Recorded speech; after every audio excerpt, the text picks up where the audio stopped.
Hello everybody, welcome back to X-Plane 11 encoding overloaded, considering turning down video settings using a faster encode. Okay, thank you. Welcome back to X-Plane 11. We are back in the RotateSim MD-11. Been a minute, there's been some fixes that have been put out, specifically earlier today. They released the official hot fix, 1.01. You can download it from the X-Plane store. They've been building off of a provisional patch that I had the liberty of testing. Um, I did a flight earlier with this patch with 1.01, and it was from New York to Louisville, and I didn't have any issues. Let me real quick load it up, and I'll go over exactly what 101 is meant to fix. Just give me a minute here. So it's on the forums. They said we have released version 1.01. The complete package can be downloaded from your customer area at the store. This version fixes some of the main issues that have been reported. We're still working on Mac activation issues and LNAV. These are the issues fixed in this version. Loss of speed during cruise. Power has been adjusted to tables for max weights and altitudes. I can confirm. LNAV flight path is abandoned. Fixed a problem with waypoint segments / sequencing. We are still working on this on some instances of this issue. Can confirm for the most part it's fixed. I haven't noticed any issues with it. I did, however, read on the forums that when crossing like the time meridian or whatever, like if you're flying westward from the west coast of America to like the east coast of Asia, where the dates technically switch from like, today's April 3rd, it'd be like April 4th. Around that time, around that area, the plane just starts freaking out. LNAV winding flight path roll PID has been tuned for high speeds. So what I asked them what this meant, and they said so when it's following the LNAV line, it would like bob left and right of the line. They said that was fixed. I did a flight earlier, and I had the recent provisional patch, and I had major issues with that. And then I downloaded this patch, and I flew, and nothing, no problems with it holding. It didn't hunt the line. It was just like how it was when we last flew it. However, at cruise it was freaking out a lot. It was, but I couldn't really tell if that was the winds of the plane. I think it was the winds because it was at cruise. The winds were like 70 knot headwind, varying like 60 to 70 knot headwinds, and it kept on changing, like 10, 20 degrees. So yeah, some turbulent air. But for the most part, I believe it was fixed. Heading guidance error when heading change crosses 360. That was a big issue. Brakes and tiller not working as expected with hardware controllers. I didn't really have any issues with that, but I'm assuming people did. ILS CDI frozen in navigation display. I think I know what it's talking about, but I'm not entirely sure. ILS courses are shown as true instead of magnetic in the NavRad page, and fixed an issue with the artificial horizon. Now, I don't really know what they mean by that, being honest. This week, the week of April 4th to the 10th, they said that they are working on some urgent issues that they have not managed to solve yet, which are activation issues in OSX version. We are facing random crashes that are proving hard to fix. LNAV calibration, loc-only nav aids cannot be tuned correctly. Wrong ILS nav aid is tuned in some cases during approach, or is it tuned too late? And the VNAV descent path. They're also investigating interactions with Active Sky plugin that may be causing their autopilot to malfunction, and that they apologize for the inconveniences caused by the problems that have come up, and they are working on fixes for all of them. So,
Anyways, I'm jumping the gun a little. So the longest flight I've done in the MD-11 is about 5 hours. It was from Oakland to Honolulu, and had LNAV issues on the way there. Not in this patch. This was This was with provisional patch 5.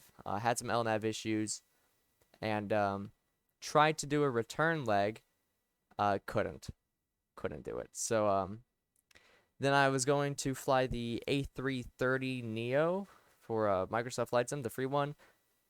That had a lot of issues. So then I tried to use the Sparky 744, and my engine's firewalled.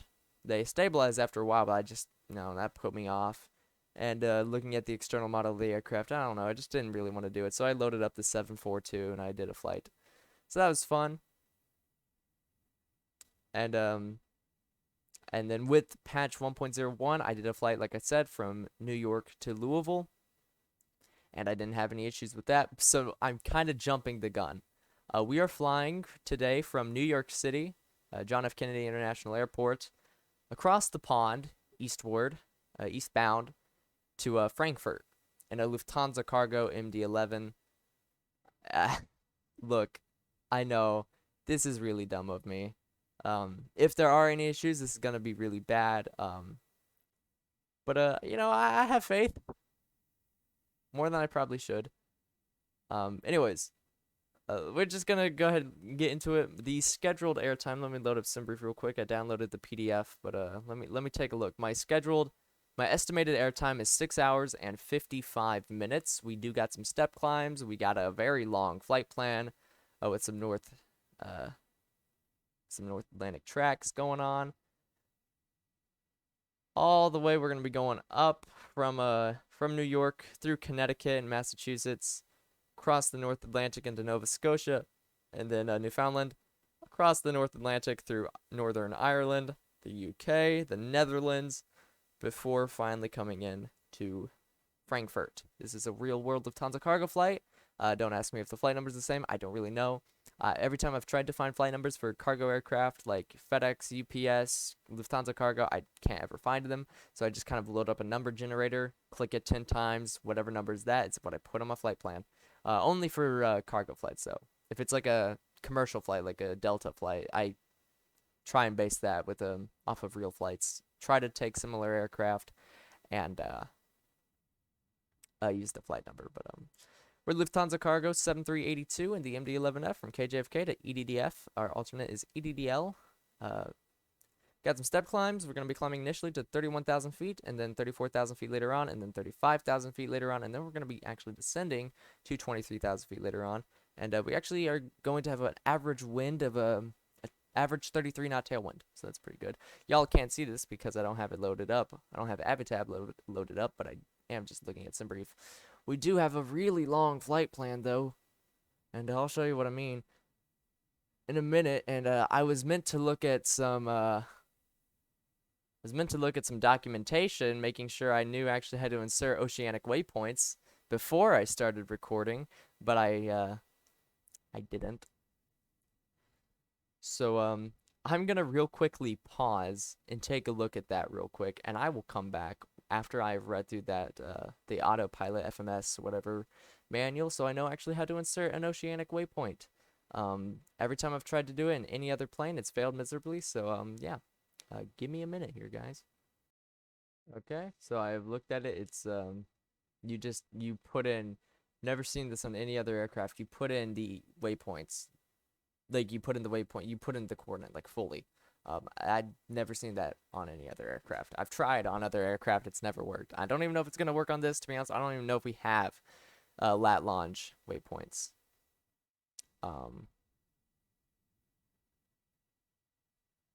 We have N323A to Elser. I'm pretty sure that's a track, though. So that's... Oh, God. This is confusing. Oh God, wish me luck. Yeah, I think that's the only response I have. I tweaked around my audio. I increased my microphone and desktop audio. I don't really know how this is gonna sound. I've been really stalling this. Look, it is 9. Right, it's 9 p.m. It is April 3rd, not 8:50. It is 8:57 p.m. on April 3rd. It's a Sunday. I'm on spring break, so I don't really gotta worry. If we took off now with 7-hour airtime, we would be landing about 4 a.m. my time. So I got a long way ahead of me. So I think the only thing that I can do is just get this aircraft situated. I was initially going to do a 747-200 flight across North America from JFK to either LA or San Francisco, but I decided, hey, you know what? Why don't we check out Lufthansa Cargo in the MD-11? This is gonna be painful, guys. For me, at least. Like, it'll be nice taking this thing across the ocean, but it's also like, I'm already tired, so I don't know how I'm gonna last. I might just play Forza for 7 hours. Let's get the GPU in, let's get the stairs in, let's get the cockpit door open, let's get the cargo door open, let's get those on when ready. Let's go to the load manager. And yeah, you can see our fuel there. So let's go ahead and put that in. Block fuel. 142,740. It's about 50%. Our taxi fuel is 2,000, and our trip fuel is 118,761. And then our cargo or payload is 129,300. So let's then change this around to get a takeoff CG of about 30.5, and no ballast fuel is required. Would you look at that? Takeoff CG is within the limits, along with a zero fuel weight CG. God, that was weird. We're gonna go ahead and apply the load configuration to the aircraft and the FMS, and then just because why not, we'll call in the loader. So I have two SimBrief profiles for the MD-11F. One of them is custom made for the Rotate MD-11. The other is the default MD-11F. And both of them seem to do the exact same. Both of them seem to work the exact same. Both of them give me correct weights. The only thing is that I've noticed both with the custom MD-11 profile and the default profile is that the fuel burn, all right, of the aircraft is so low compared to the actual fuel burn. And I think I talked about this in the last flight we did on the MD-11, and I noticed this last flight. I've noticed this every flight I've done, actually. We're going to have a lot more fuel on board than at waypoints than what we should. Vice versa on the 747-200, where my fuel burn is so insane compared to what SimBrief has. Like, it's like the fuel burn's it's greater than what it's calculating, and with the MD-11 it's too low than what it's calculating. Like, we burn fuel way less than what SimBrief thinks we are, and thus we even though we have this much fuel, we don't need nearly as much fuel. But I ain't gonna really challenge it. I'm gonna just let it say what it needs to say. Also, does that say 107 pages? 104 pages. Typically that's like 60, right? God. Most of that's probably oceanic clearances and stuff. You know what? Let's go ahead and get into this. Let's get our aviation flashlight, and let's take a look. Parking brake is set. Weather radar is off. Fuel switches are off. Flaps and spoilers are retracted. Gear lever is down. Fuel dump is off and guarded. Manifold drain is off and guarded. Emergency power selector is off.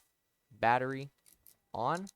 Battery bus off. Light extinguished. Note all the bus off lights. And external power connected. Get the dome light on. And immediately kill that aviation flashlight. Let's go ahead and set the internal lighting. Get some overhead stuff. Let's get some of that up. Let's get you up. Let's get some floodlighting there. Let's get you acknowledged. There we go. Alright, AC/DC 1, 2, 3 off lights are extinguished. Generator 1, 2, 3 arm lights are illuminated. Bus off lights are extinguished. Doors open. Jetway cold. Galley external power, this still doesn't work, so I did look a video of a cockpit pre-flight of an MD-11. It was a simulator. He said it was a passenger version for him, and it was like right here, I think. He had a galley bus switches, and he said that they would not be there on a freighter, so I'm assuming that even though this switch is here, it doesn't actually do anything because this is a freighter aircraft. I'm going to continue living with that. I also, from that video, when you switch the EIS source to auxiliary, the screens are supposed to flash. They're meant to blank out, and then they're meant to come back. They don't do that on here. It's probably just something that Rotate didn't simulate, but, or, like, it works, but it just doesn't, like, blink off and then come back on. I don't know. Static air selector is normal.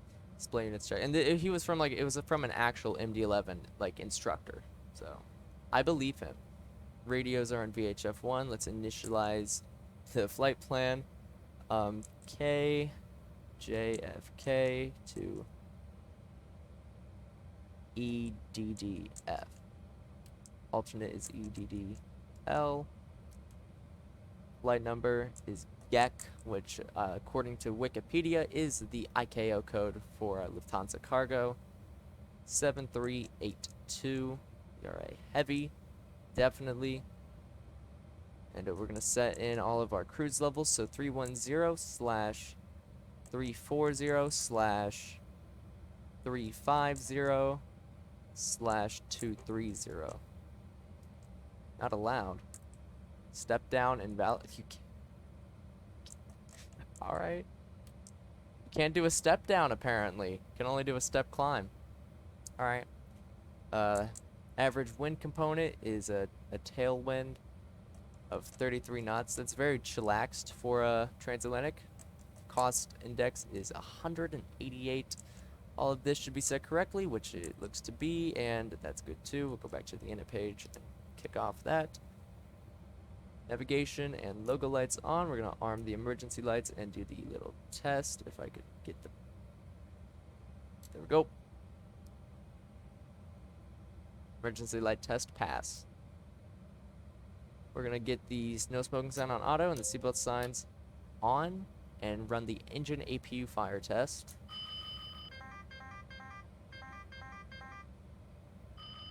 Engine 1 fire. Engine 2 fire. Engine 3 fire. Engine 1 fire. We're going to hit the APU power button. We're going to wait for that to come up. So do not worry. We've done one transatlantic flight, and I think I made you guys sit through the entire oceanic waypoint, the entire flight, like the entire insertion of the flight plan. I ain't gonna do that this time. I'm gonna be kind and respectable. Not only because I actually don't want to make you guys sit through that because I know it's going to take a while, but also because I don't want you guys to sit through my pain and suffering because there is no way that I'm actually going to do it correctly first try. There's going to be some trial and error when inserting this flight plan. I can already tell you that. And I don't want to make you guys sit through that. While we wait for the APU to come up, though, let's get JFK weather. So winds are 300 at 8 knots. Visibility is 10. Scattered at 1,600. Broken at 3,600. Broken at 5,000. Broken at 25,000. Temperature 7. Dew point 4. Altimeter's 2978. And let's hope I don't forget to sync these back to standard. Because like I said, last flight I did was from New York to Louisville, and that was literally like minutes before I did this, and we hit cruise at 36,000, and these were like at about the same thing. I completely forgot to set them back to standard when we hit cruise, so that was my bad. I think we got the APU available. Yes, we do. AC/DC 123 off lights are extinguished. AC tie 123 arm lights are illuminated. Generator 123 arm lights are illuminated. Bus off lights are extinguished. APU start stop light is illuminated. Trim air off light is extinguished. Annunciator light test. Overspeed. Alright, that's good. Cabin pressure system light is extinguished. Cabin outflow valve is open. Air APU on. And IRS to nav. There it is. And we're just going to come down here. and initialize IRS. And now we're gonna set the FMC in its entirety. So yeah, like I said, I'm not gonna make you guys sit through this.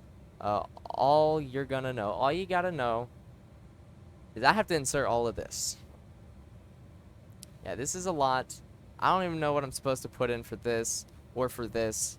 So wish me luck on that part. I'm gonna tell you the time it takes me to complete this. It is currently 9:07 p.m.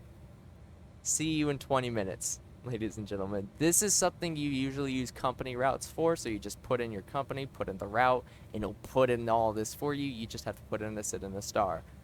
And it ain't happening today. I gotta put it in manually. See you in 3 years, ladies and gentlemen. So, we're back. It took me about 10 minutes to do that. It is currently 9:18. We got it in, so as you can see, I did it. I did it. Wasn't as difficult as I thought it was. So we're taking off runway 31 left, and you can see our flight plan. And then we've got a whole bunch of North Atlantic tracks. Yeah. And by that, we only got 4. Like, this was it. It wasn't as bad as I thought. But just in general, the flight plan was long. It took me 10 minutes to insert it. This would have bumped this video from 20 to 30 minutes just on the ground, and we're not even ready to push back. So as you can see all that, we got a whole bunch of stuff. And then I had a little bit of interest trying to put in the star, but we got it, Rollus 3A. There's a whole bunch of waypoints, and we got a manual, and then yeah. And we do have a discount off of Takeoff, but that is because we are getting vectored. I can't delete this. If I delete this, it's going to delete merit. Trust me, I've had it before. We'll just, I mean, it's got it, but like, we'll be fine. In the meantime, though, let me go to the plan page and just go through everything. Specifically, not so much the North Atlantic track, but more so when we get into our star, because this, yeah. Why that many, and then vectors, and then down there, and then up like that to an RNAV 25 left. It just doesn't make, that's not the most, okay. You don't make any sort of sense, but that's fine. That's alright. God, I hated that. That makes no sense in my mind, but that's what the flight plan tells me to do. That's what the box took of what the flight plan says to do, so I'm going to believe what the flight plan says. So we got that. It took me 10 minutes to put that in. It really was not that bad, actually. I just had to, so I first didn't think this was an airway. It was. And then once we got to Elser, as you can see, NATS, North Atlantic Track. What I did for that, I just went to this, and you can see, like, if we go through this, it gives you every individual waypoint, even if it's a part of an airway, and it tells you tells you a whole bunch of stuff. Like, it tells you your estimated fuel on board, your actual fuel on board, your wind, direction and speed, your component, the OAT, the remaining distance of the flight plan, the flight level you should be at, the latitude and longitude and all that. Each an individual waypoint. You can see Elser, and then it's that from Elser where you're on the North Atlantic track, and you see these are your oceanic waypoints, essentially. They're just coordinates, and I just cross-referenced them with a SimBrief, the actual waypoints, because you can see our ETOPS entry, that isn't a waypoint. Entry point 1, not, it's just not. Shanwick Oceanic, whatever this is, it's not a waypoint. ETOPS exit, not a waypoint. But this was, and this was. And then we were back off of that on Resno, and then to Netkey. And then from Netkey, it was just everything else that you see here. But we're good. We got the flight plan figured out. So we're good in that regard. Take a look at the progress page. 3,459 nautical miles. As you can see, our estimated fuel on board is going to be 44.8 tons of fuel. If we take a look at SimBrief and what it says we should have at Frankfurt, we should have 22. So we're going to have like double the fuel. Sorry, did I look at the wrong thing? No, I looked at the right thing. 22 tons of fuel. I took a look at the weather in Frankfurt. I don't understand German MEDAR data, if that even was MEDAR data. I mean, I could have also looked at this. I don't know why I didn't. EDDF. Yeah, like 180 at 4. Yeah, I know that. 150 V210. I don't know what that means. Kavik? I don't know what that means. I know this. Temperature -2, dew point -5. I know what this is. It's essentially this. But in... Nope, wait. Shoot.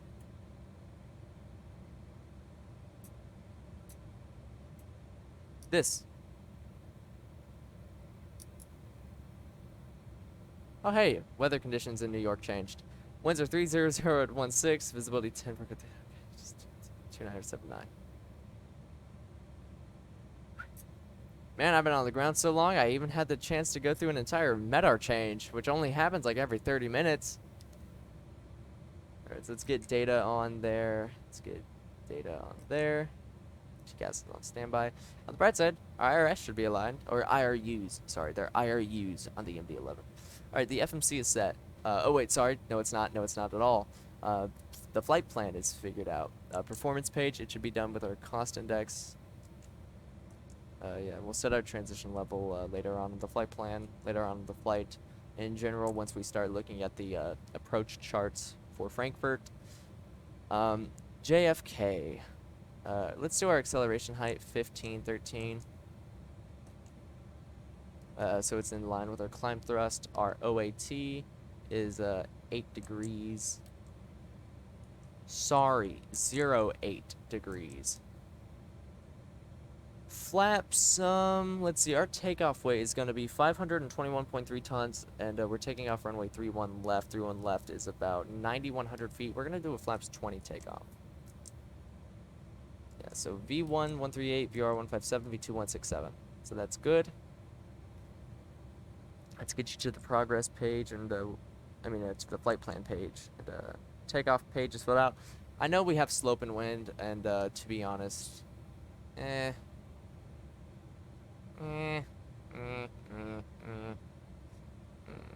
be like a 0.0 slash headwind, I'd say, almost a headwind. Headwind of 16 knots. Formair. And I don't get you, man. Like, what if I did 0.1 slash headwind 16?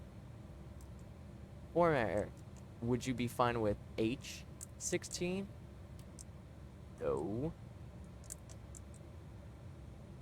Could be with minus 16? No. Like, I don't get it. Would you be fine with 0.01 slash headwind of 16 knots? Didn't mean to do that. Let's go back. Formair. Like, it just don't make sense. Like, I don't even think I can put in the wind. Heading, I don't think I can put in just the wind. Yeah, Formair. Like, you're meant to put in the runway slope and then the wind component. But it don't work. Like, what? I'm gonna have to look up videos for that. I could also look at the manual and it'd probably tell me. But for now, I've never had to, this has never really mattered. Even though it says it's required, it's never seemed to be required. Packs off, no flex temp, flaps 20. We got our V-speeds, we got our trim setting. We're good. And now, the FMC is set. Voice recorder test. A good. Bus fault lights are extinguished. Cargo temps are set. Hydraulic system manual light is extinguished. Hydraulic system 1, 2, 3 pressure lights are illuminated, and hydraulic pressure test. Rest. Can I please? Thank you. Smoke like air selector normal. Drive 1, 2, 3 and CAPA switches are guarded. We're gonna come down here and look. If we do not see battery charging, which we do not, then we can turn on the emergency power or arm it. Air mask switch guarded. Fuel system manual light is extinguished. Cabin pressure controller is auto. Cabin pressure valve is open. Ditching switch is guarded. Anti-ice and defog extinguished. Fuel used, reset, pressed, and let's set the FMA. So, because we're taking off going direct to this, typically any restrictions would be... Ooh. Screen's just flickered. What was on? Typically any restrictions would be given by, see, bat charging, but I'm pretty sure that's because of this thing going through its tests. Also, disconnect the external power, make sure the parking brake is engaged, which it is, meaning aircraft menu, GPU, and chocks out. And let's go ahead and get rid of the stairs and close that door. Anyways, what was I saying? I don't even know.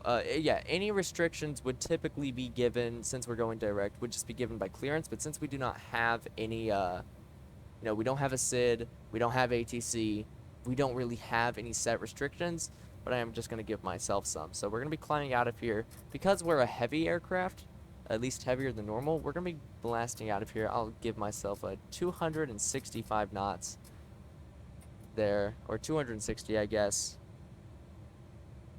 Even though that might actually go down. I could keep it on FMS speed now that I think about it, because it does have the restriction in, I believe. Yeah, maybe. I don't know. We'll be trying our best to do a 260 takeoff. I don't know. That'll probably change because we're going to be putting the flaps up to 20. We don't have anything really, any restrictions, but I am going to give myself some, like I said. So, got our speed set. We're going to set runway heading. We're going to clear ourselves initially to 15,000 feet. And that's that, really. FMA is set. Oxygen. Check. Gear indicator 4 green. And I still don't know what it means by gear test. This is really the only thing I can imagine it being. Gear is good. So the gear norm up light is extinguished, and a throttle test. Stabilizer. Brakes. Flap. Slat. Spoilers. Stabilizer. Alright. Brakes. Back to throttle. There we go. And we're going to set our dial A flap. So we're going to set this because we are doing a flaps 20 takeoff. We're just going to roll it back to 20 degrees. And part of the after takeoff checklist and the climb checklist is going to be setting that back to 15, because 15 is the normal position for it, apparently. It's more than just for your takeoff. It's also for your, like, when you're slowing down for approach. You want your flaps to be 15 for a little bit. I mean, you can technically put them to really anything you want, but you should put them to 15. Don't quote me, though. Heading is set. Auto brake to takeoff. Auto brake ABS disarm light is extinguished. And the doors are closed, and we are technically ready for the engine startup. So let's open up the nope. Let's open up better pushback. We're going off of runway 31 left. So let me find 31 left real quick. Let me that's a residential area. That's a highway. That's another highway. Can I just find a runway? Hey, I found a runway. I don't think this is the runway. That's a 31 right. So 31 left is over here. Yeah, that's 31 left. God dang it. Man, I always... Earlier when I flew out of here, actually, where... This is 31 left. We're... Oh, fuck. That's 31 left, right? So... Taxi line there. Alright.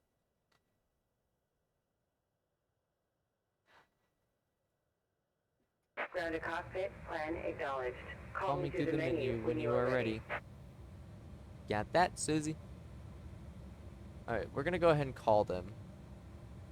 Grounded cockpit, tow is driving up. And while we wait for them, we're gonna get the beacon light on. We are going to get the auxiliary hydraulic pump 1 on. And we're gonna go ahead and hit Actually, we're gonna wait until they get here, and then we'll hit the then we'll hit ignition A. And I was looking at the weather in Frankfurt. Now this was the weather now, not 7 hours from now. But it said there was like a 40% chance of rain, so who knows? We might be getting some rain on approach. And I was mainly looking for the weather to see if we should do an RNAV approach or an ILS approach. And I mean, the visibility was 10 miles, so now. And I don't really know if the visibility can go from 10 miles, from at least 10 miles to like nothing. All doors and hatches are closed. It could be. Ready. I mean, that technically happened on at Tenerife. You know, the weather was good. It was okay, and then then it just tanked severely. But that's in a tropical area. All right, Germany isn't Germany isn't technically isn't really considered a tropical area. So though it is Europe, and from what I've heard from Europeans, the weather is never really good. It can be bright and sunny one moment, raining the next, you know. You can have like horrible weather for like 15 years straight, and then like a day of good weather, right, with not a cloud in sight, to then all of a sudden like pouring down rain. At least specifically that's the UK for that I've heard. Who knows what's gonna happen. Let's go ahead and get ignition in and parking brake released. We should hear those packs die. Starting pushback. There it And is. you may start engines. And we're gonna start this sequence. Start in sequence 3, 1, 2. Starting engine 3.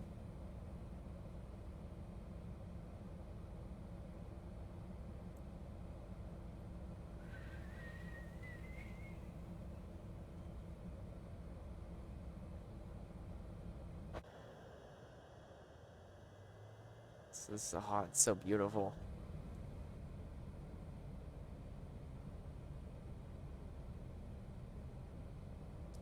%, into fuel on. EGT.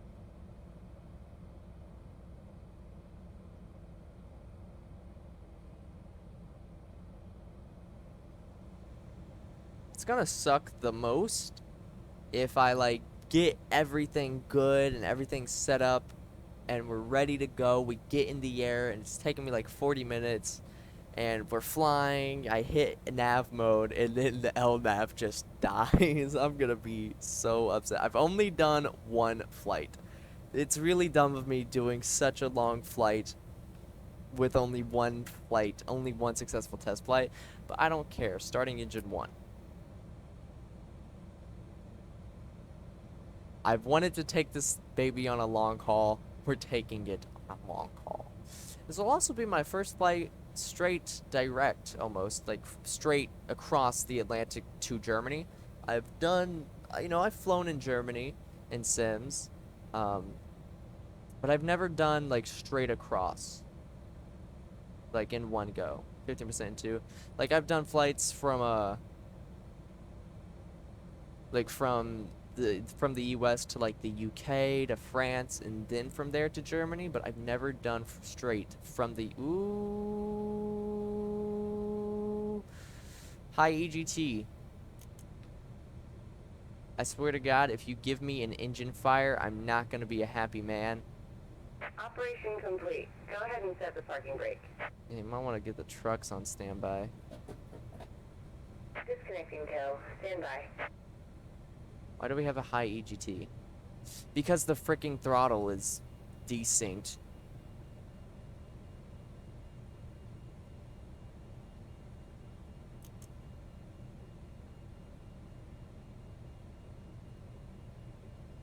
Yeah, so rotate, that is a shining example of why you shouldn't have that even be a thing, where they can desync, where your physical and virtual throttles can desync. Just do it like Zybo did it. Or really any plane in X-Plane history has done it. To where there is a difference to where the auto throttle and the hardware throttle are on 2 separate channels. And when the auto throttle is engaged, you cannot interact with the throttle at all. You can move your throttle any way you want it, and it will not affect the auto throttle at all. We'll see you next time, and have a safe flight. That way, when you disconnect the auto throttle, you don't have to worry about anything like that. You don't have to worry about clamping onto your throttles or syncing it up. It's just whatever your hardware throttle is. That's the way it should be done. Now, I know in the MD-11, you can fight the servo. So if the auto throttle is engaged, you can move the thrust levers, and it will disconnect the auto throttle. But that's only really a nice option for a simulated aircraft if your hardware throttles were synced with the virtual throttles and moved with them. But that's not what we have. We can't do that. Starting engine 2. So, you know, even though it's not necessarily realistic of the aircraft, it is a million times better than what you have now. Even though it's not necessarily realistic, it is a whole lot better to have, considering if I could have it to where my Honeycomb Bravo throttle quadrant moved the levers in correspondence with the auto throttle, then keep it. Yeah, 15% into fuel on. That would be great. But it's not a thing. Therefore, it isn't really anything but a pain. Or better yet, make it like an option, like what Zybo does. Because, I mean, if we take a look at the menu right here and we take a look at options, you know, pretty sure IRU alignment time in 30 seconds isn't realistic. But it's nice for the people who don't want to wait like 10 minutes for the IRUs to align. Same thing with the throttle system.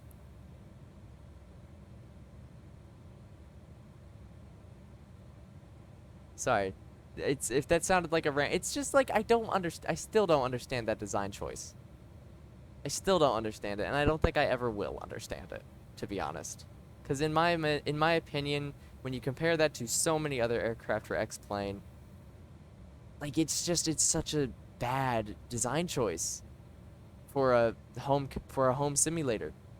Like, if this was made for, like, an actual FAA simulator, then yeah, okay, that makes sense, because they actually have that kind of stuff, to where their throttles would move with the auto throttle in the sim.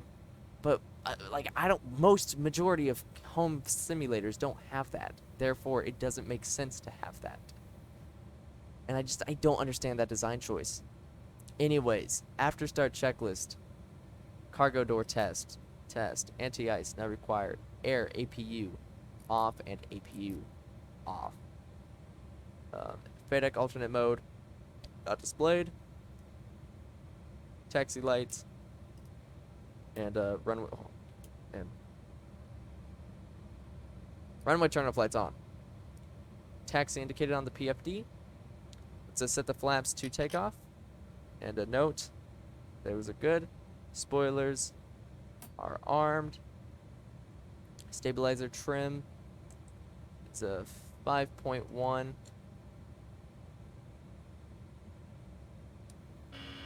Stabilizer motion. FMC takeoff page checked, and yeah, we're good. Let's get a ground chart up real quick. Airport info. How long have I been recording for? I wonder. 43. Okay, so we're taking off runway 31 left, which is you're 13. Oh.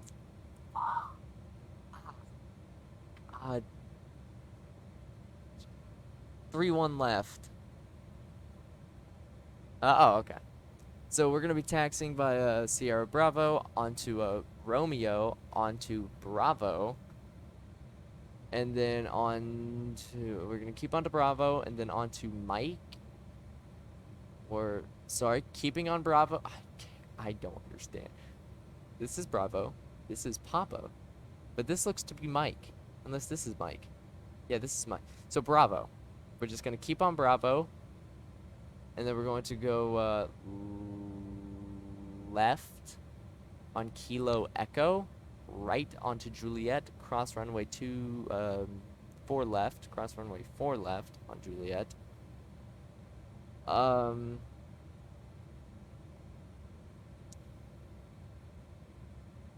then continue on down to Zulu, and then hold short of 31 left. Alright, got it. I understand.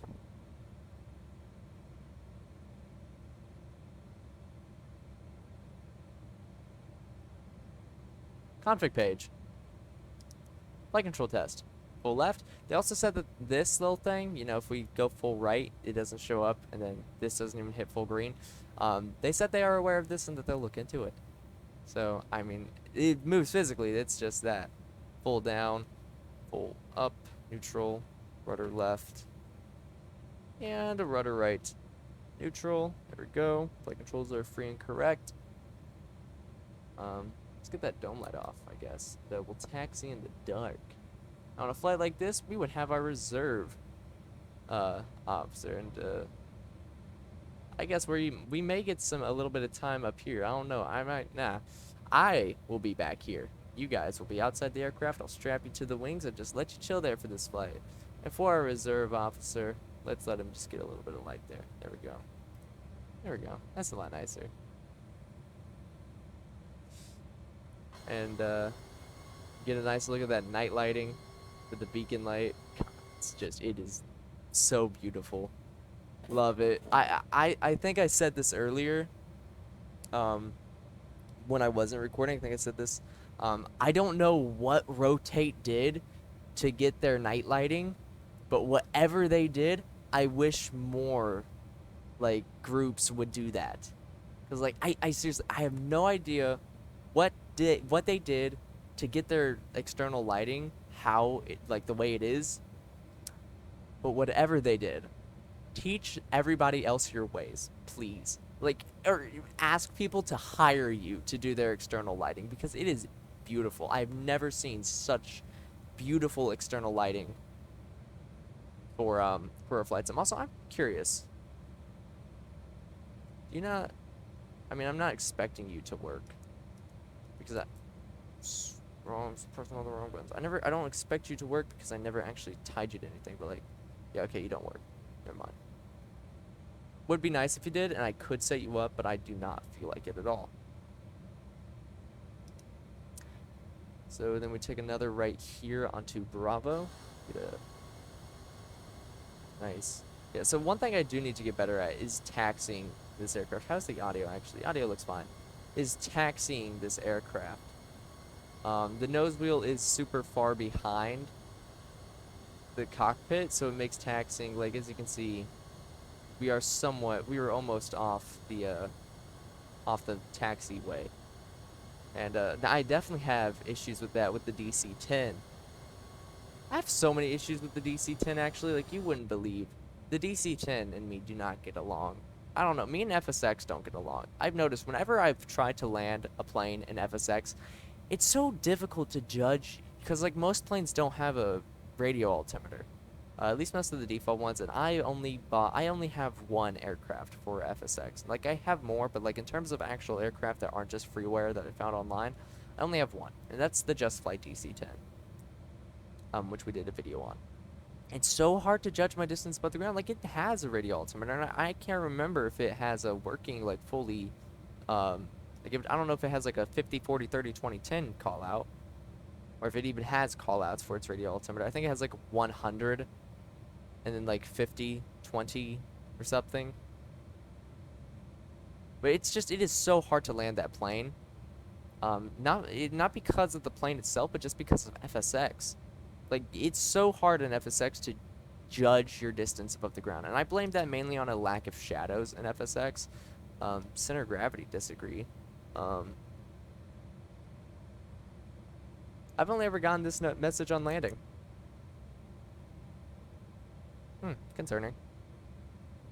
I mean, I shouldn't have any CG disagreements, because according to the load manager, our CG is fine. Both takeoff and zero fuel. Probably wouldn't hurt to look, though. Yeah, no, we're good.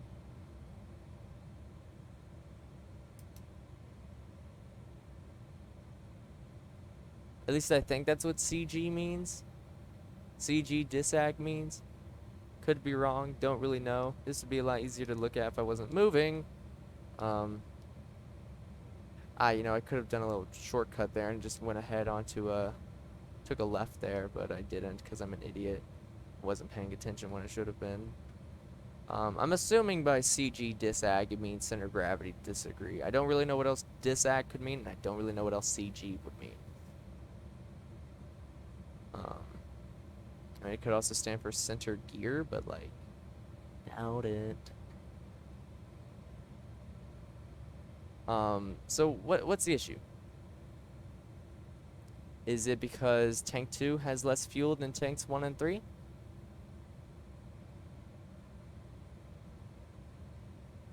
Why are you pumping fuel into my tail tank? I don't remember that being something that you were supposed to do. I don't know. We're just gonna say it's good. I have no idea if it is.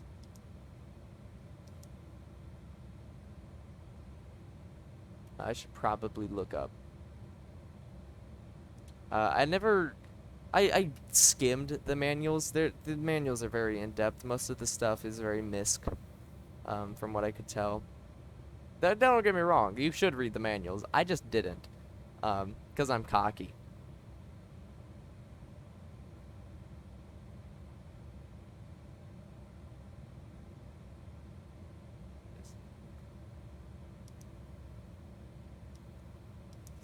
I could also, just go to the end and taxi on Kilo and then right onto Juliet. I think that's what I'll do.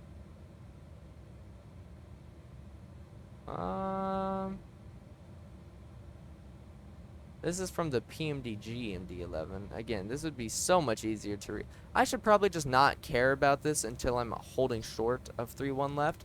That way I don't have to worry about, I can just focus on taxiing and getting to the runway before I worry about anything else. Though if this is an issue that would prevent me from flying, I guess I would rather know about it before I taxied all the way to the runway.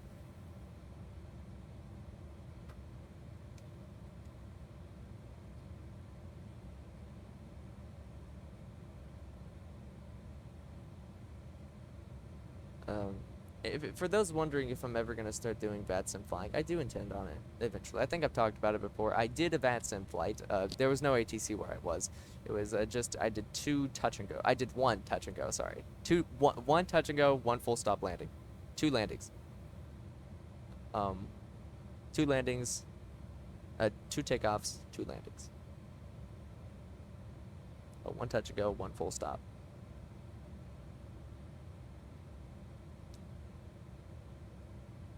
And there was no ATC, so I was on Unicom. That was so far my one and only VATSIM flight. I've been wanting to do some more. I'm wanting to first worry about just doing VFR flying. That way I get better at talking to ATC, and then doing IFR flying in like small aircraft, and then bumping up to commercial aircraft, commercial flying. Like in this. Like if we had ATC coverage, if we were online on VATSIM for this MD-11 flight, that would be cool.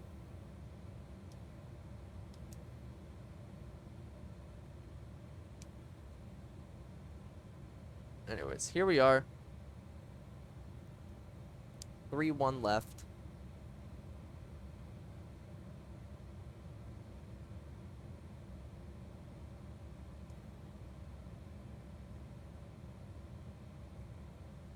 Parking brake set. And that's for you. Let's go to the fuel tank. CG disag. Let me just look up.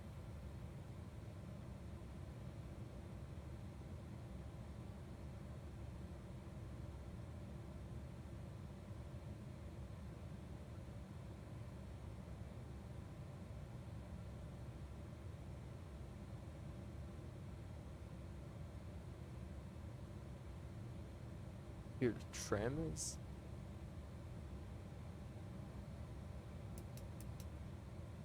Trim should be 5.1. Check weights.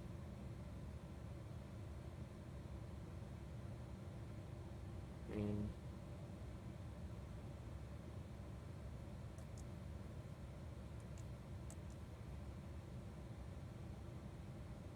$5,239.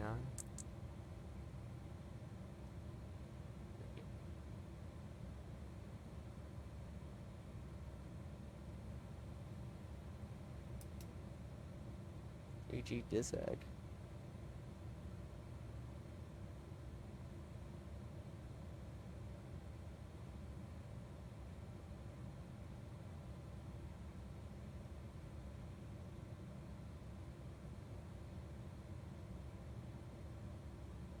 It is caused by an entry or no entry of center of gravity in the weights in it page that disagrees with the one that is computed by the FMS and is displayed.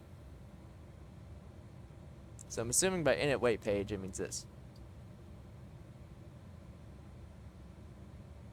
So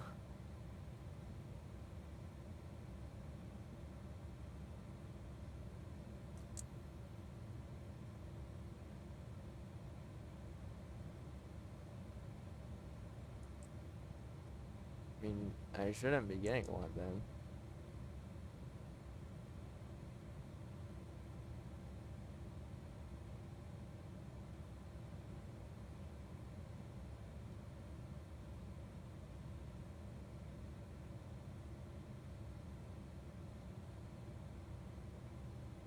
Okay, so, okay. The center gravity disag message has nothing to do with that. It's caused by an entry or no entry of center gravity in the weights init page that disagrees with the one that's computed by the FMS and is displayed on the SDSEC engine and config pages. If you change the zero fuel weight or zero fuel weight CG on the weights init page or use the load manager, it takes about 20 seconds for the calculation of the new CG. So this message is temporary. So the SDSEC engine, assuming you mean this, CG is 33.4. Yeah. It looks a little incorrect.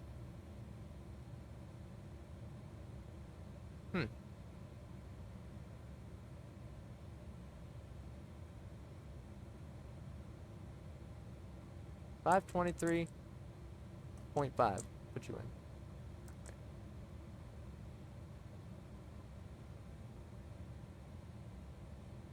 Takeoff approach. I mean, that's not good. Because I'm pretty sure that's out of limits for our CG. For a takeoff CG. Because it's meant to be within 30 and 31. So, I'm gonna set, hold on, let me just see something. 141, 200. Like, what's your Mac? I think.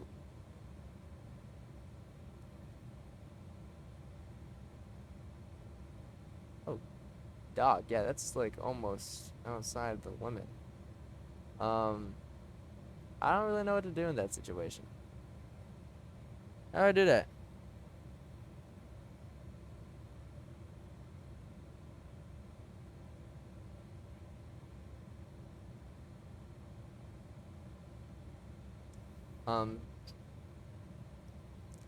So,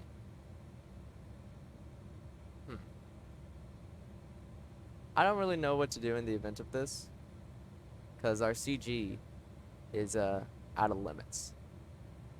Takeoff CG is meant to be between 30 and 31, according to the manuals. According to what I know. So it's at 33.4, and I don't really know why it's at 33.4. So, what I'm gonna do is very simple.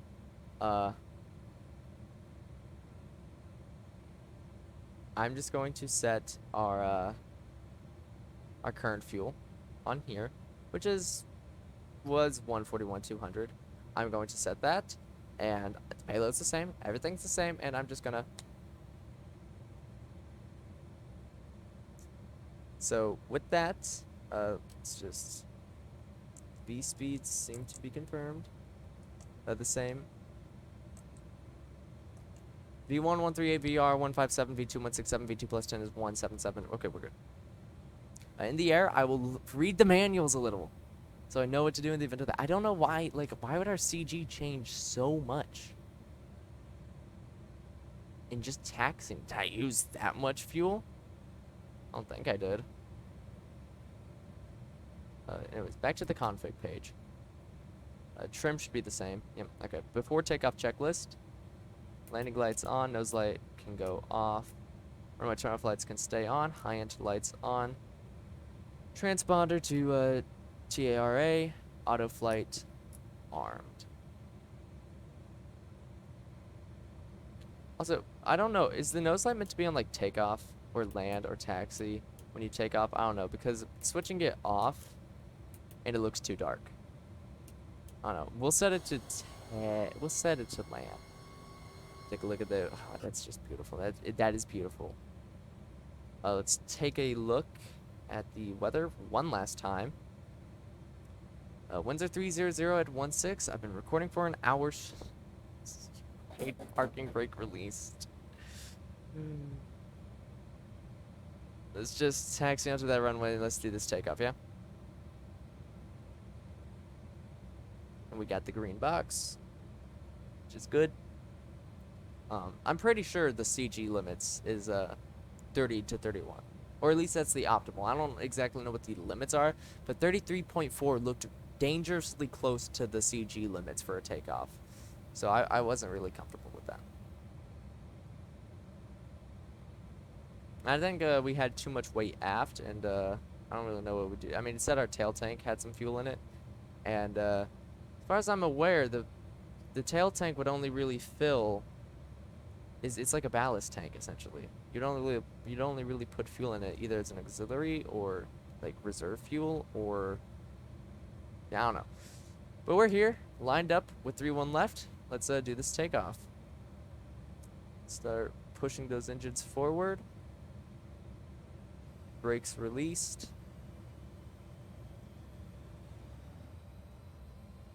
Takeoff power is set. Packs are off. There we go. Put this yoke down. Goes down. Airspeed's alive, 80 knots.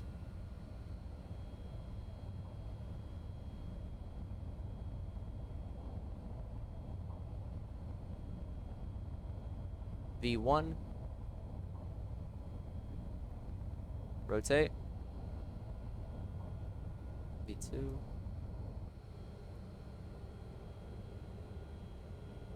Positive rate. You're up.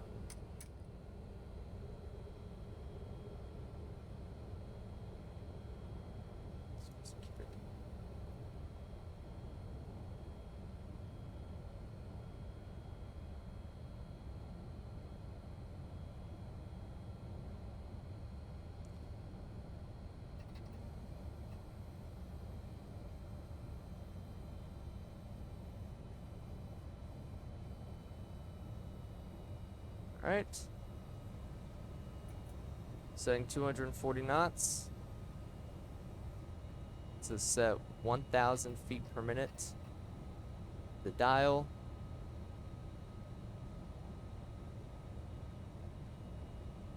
And let's hit nav mode.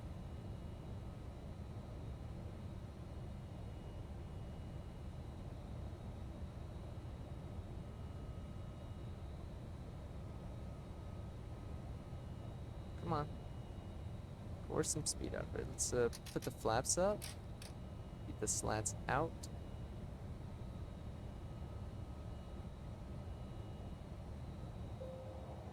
Trying to follow the flight directors as best as I can.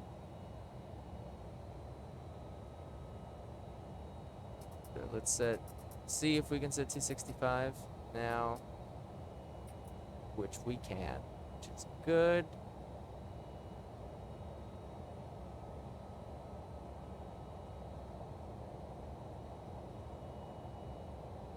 And let's go ahead and activate the autopilot.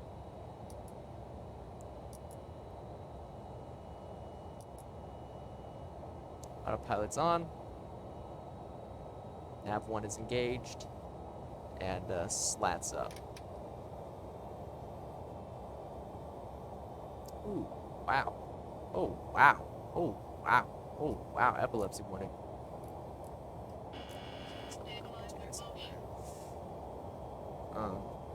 Didn't like that. I apologize to anyone and everyone with epilepsy. That was not intended. Let's see, spoilers disarmed, auto brake off. All right. I think we're good. Let's climb 2,000 feet per minute.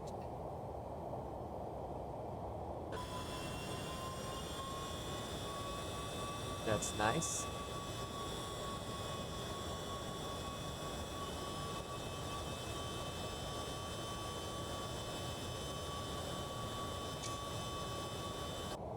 Beautiful. Traffic. And even though the weather radar doesn't work, because why not? Let's get it on. Let's get to the progress page.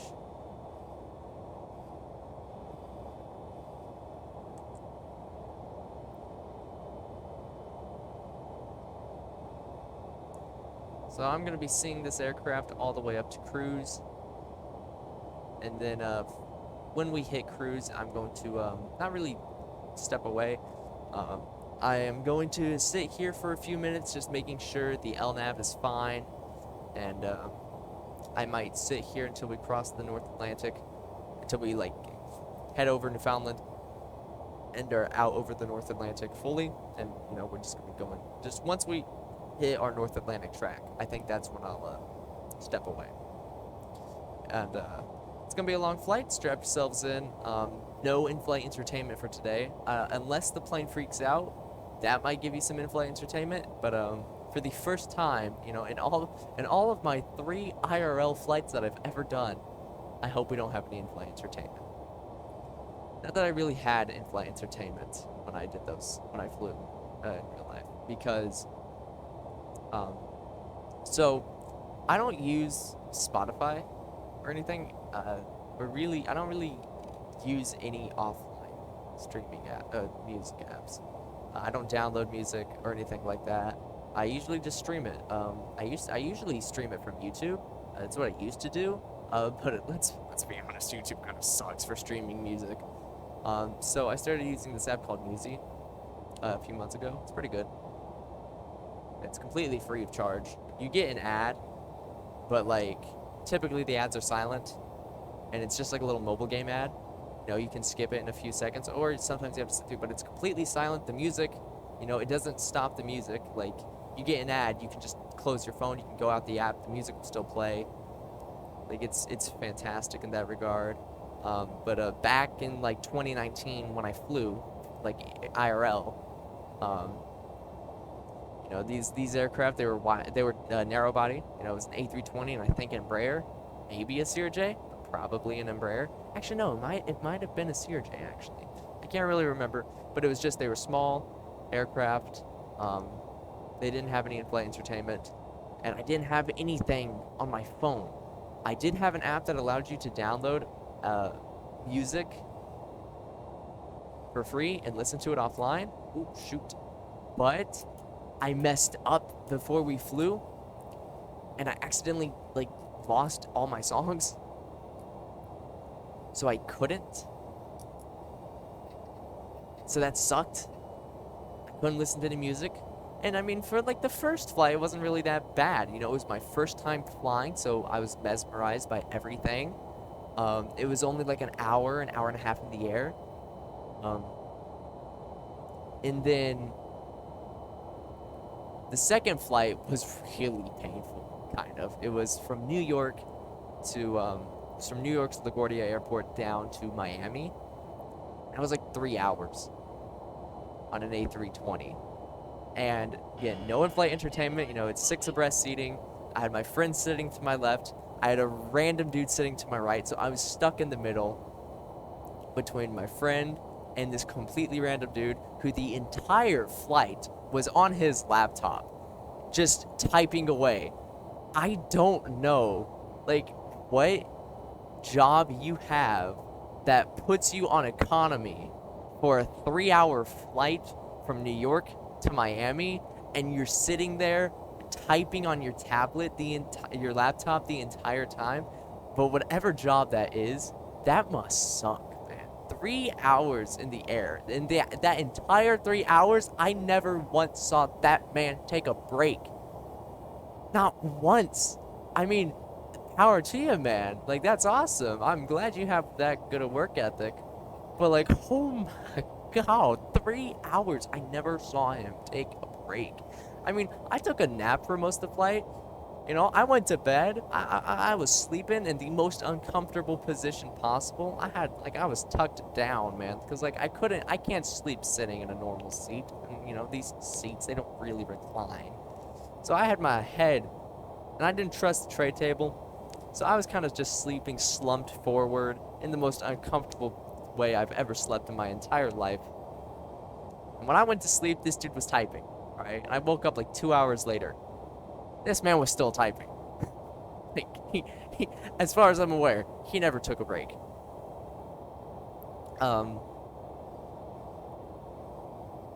For like the final hour of the flight, I really didn't want to wake up because like I knew we were still a little ways out. Altitude. Let's just go ahead and put in our first cruise altitude. I didn't really want to go to sleep. I mean, I didn't really want to wake up. I just wanted to sleep. But when I finally just gave up because I just couldn't fall asleep, and I didn't really have like they had Wi-Fi, but you had to pay for it, and you know we weren't gonna pay for Wi-Fi on a flight that's only like 3 hours long.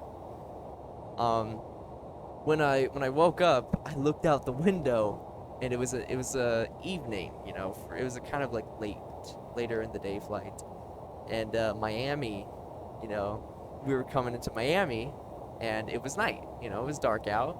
You know, you're looking out the windows, and you just see thousands of lights shining up at you. It was so beautiful. I think that's one of the things that really sold me on it flying. I think that entire sequence, that entire time of flying, was really what sold me on flying. But in Miami, you know, we went on a cruise. When we came back, we were off the cruise. You know, we had a lot of fun. We were checking into security. You know, we got stopped at security. we had our bags searched at security because apparently, you know, we collected shells, and specifically, we had a conch shell, and these are big. It was a big shell. And for those of you, you know, who don't know, a conch shell kind of has like an inside to it, and you know, anything can really be in there, whether it be like, you know, crab, hopefully not, or sand. Most commonly sand, but there was a lot of sand in this specific conch shell, and at security, when we were going through security, they stopped us and they searched this specific bag with the conch shell, and yeah, so that was the day I learned that apparently sand can be used in like explosives or something. I don't know, but yeah. Conch shell I think it got confiscated. I don't think we were allowed to take that conch shell onto the plane. Anyway, it was fine. We were going back up. We were going back to where we lived, out of Miami. And oh, you're meant to be on the engine page. And that was only like an hour. I don't know, maybe closer to like 2 hours, 2.5 hours probably, and that was so unbelievably painful for a multitude of reasons. So initially, just sitting in the airport alone was painful. Because at the time, I wasn't too interested in aviation. Really wish I was at the time, though. But we were sitting in the airport. You know, we were past security. We were just waiting on our plane to land, deboard, get ready, and then for us to board. And we were there for like an hour, sitting. So painful. You know, there's not really much to do in a waiting room, kind of, in like in a airport terminal. Not really much to do at all. And you know, eventually we were called on board, and like it was, you know, the middle of the day. Like I wasn't tired at all. The entire flight, I had nothing to do. Nothing. The entire time. And like, yeah, it was really cool flying out of Miami because Florida's a really interesting place to fly out of because it's a peninsula. And it's specifically a rather skinny peninsula. And it's a very skinny, flat peninsula. And it's just really kind of weird to be climbing up, heading north, and just seeing, just like for miles, just this flat stretch of land, and fields and all that. It's kind of a weird look. And that was kind of cool. And then, you know, got up, there were clouds and all that later on in the flight, and I was just kind of sitting there like, dude. Like, it was, like, I was just sitting there like, what do I do? Like, you know, well, what do I do? I have nothing to do for like 2 hours. And, you know, we touched down, and,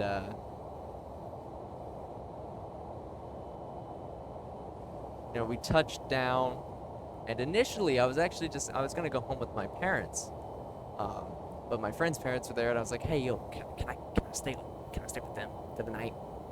And they're like, yeah, go ahead, because my parents are actually pretty cool with letting me just go to friends' houses. I'm actually kind of really glad I went though, because my girlfriend at the time was staying with his parents for when we got there, and the only thing that I can really complain about and that whole experience is where I live. You know, this was in November of 2019. Where I live, it can get pretty cold in November. Like, it can get pretty cold. In Miami, Florida, it's like hot all year round. So when we left where we lived to go to New York, you know, we were in hoodies and sweatpants and jeans. Like, we were warm clothing. I had sweatpants on, I had a hoodie on and a shirt underneath that, and you know, where I live and in New York, that was fantastic. When we got down to Miami, I wanted to die. And luckily it was night, so it was rather cool outside, so it wasn't that bad. I never thought I'd actually be able to wear a hoodie in Florida and survive, but I did, because honestly, I mean, it wasn't that bad. It's one of the cool things about Florida. In the daytime, it is pretty hot, but you got a nice ocean breeze to keep you cool. I like it. And then when it's nighttime, that breeze just makes it a really nice kind of cool place. Like, you know, you can feel the warmth, but it's also just very nice. Florida essentially has beautiful weather. And when we left Florida to fly back home, we were in like shorts and t-shirts, and you know, we landed, got off the jet bridge. We were in the terminal. The terminal itself was already kind of cold, but you know, it's an airport. That's kind of typical. Oh my God, when I stepped outside, it was like 30 degrees Fahrenheit. I was in pain. It was... Why are we back in that? FMS speed, please. Do I have my slats up? Yes, I do. FMS speed? There we go. Like, it was so cold, man. I wanted to die. Like, I'm in t-shirts and shorts, and I'm in like 30-degree weather. I was painful. 10 out of 10 would do it again. So I don't know if I've ever talked about. I think I've mentioned that before, but I don't really know into depth, and I don't really know if I've gone into depth as to why what sparked interest in aviation. Holy crap! I meant to have my anti-ice off. I'm glad I looked at that. The windshield, engine, and wing anti-ice off. There we go. My God. So what sparked my love for aviation, and the seatbelt signs can also go to auto. What sparked my love for aviation? So that whole time, my first time ever flew, my first 3 times ever flew. So where I live, you know, in November, it could get pretty cloudy. It can get pretty dark. And specifically the day that we flew out to New York, it was somewhat rainy. It was dark, cloudy. It's very gloomy. And you know, we're in the airport, we're waiting, it's early in the morning, it's somewhat dark out, just in general, and then you have the cloud layers, and then you got the rain. It's a very light rain, it's like a drizzle, but still, it's just a very moody time, very moody weather. And we get on the plane, it's nice, and we're rolling down the runway. You can see the rain on the window, you can see the puddles on the runway and off the runway, and, you know, we lift off the ground. You know, that rumbling of the wheels underneath you turning, and then that very smooth rotation, and then suddenly that rumbling just kind of fades out, and you can hear the roar of the engines, and just blazing you up. You can see that ground getting further and further away from you. And then you're looking at the ground, and then suddenly you punch into the cloud layer, and you just can't see anything outside. It's just dark. It's like somebody just painted over your window. All you can see is the wing. And that's cool, you know, ground's there, oh, ground's gone, never to be seen again. And then the cool thing is when that dark cloud layer starts becoming a little lighter and lighter and lighter, and then you punch through the cloud, and then it's just underneath you is just this blanket, and above you is a bright blue sky with the sun beating down. Like, that was such a cool experience. That was the first time I ever saw anything like that. And that was such a cool experience for me. Like, I loved that.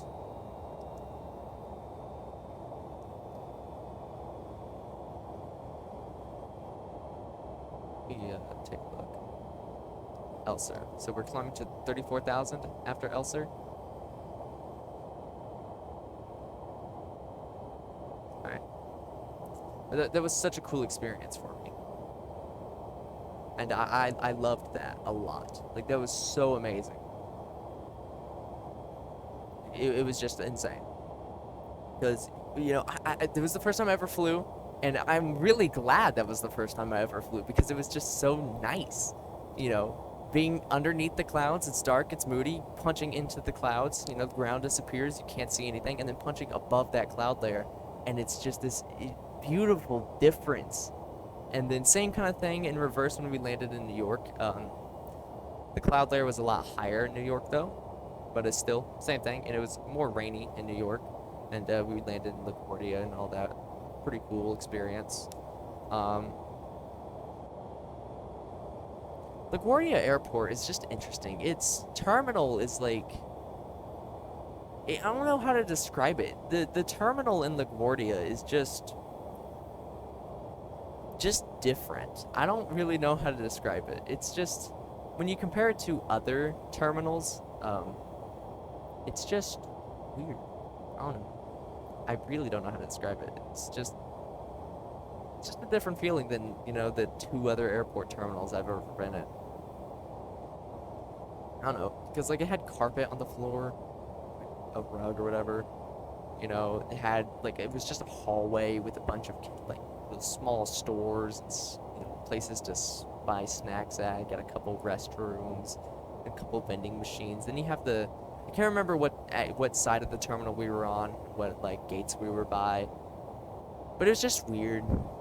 And you know, we took off out of New York, same kind of deal. And then, like I said, when we were landing in Miami, it was nighttime, and when I woke up and I looked out the window, I just stared at it, because kind of like what you're seeing now, you know, looking around, except, you know, it's obviously way different in real life, and it's a million times better looking in real life. But it's just, it was so cool to see, just all these orange lights underneath you. It was so beautiful to see. Like, I loved every single second of that. Like, it was so amazing. Loved it. It was so beautiful. And then, flying back home out of Miami was also pretty cool. I think I actually, believe it or not, I think I saw a 747 in Miami. I'm not entirely sure, but I remember seeing a double-decker plane. Like, I can't remember much about it. I didn't really pay attention, but I'm almost 100% positive it was a double-decker plane. And I know what even back then I knew what a 747 was, and it looked like a 747. I don't know, and I have no way of knowing.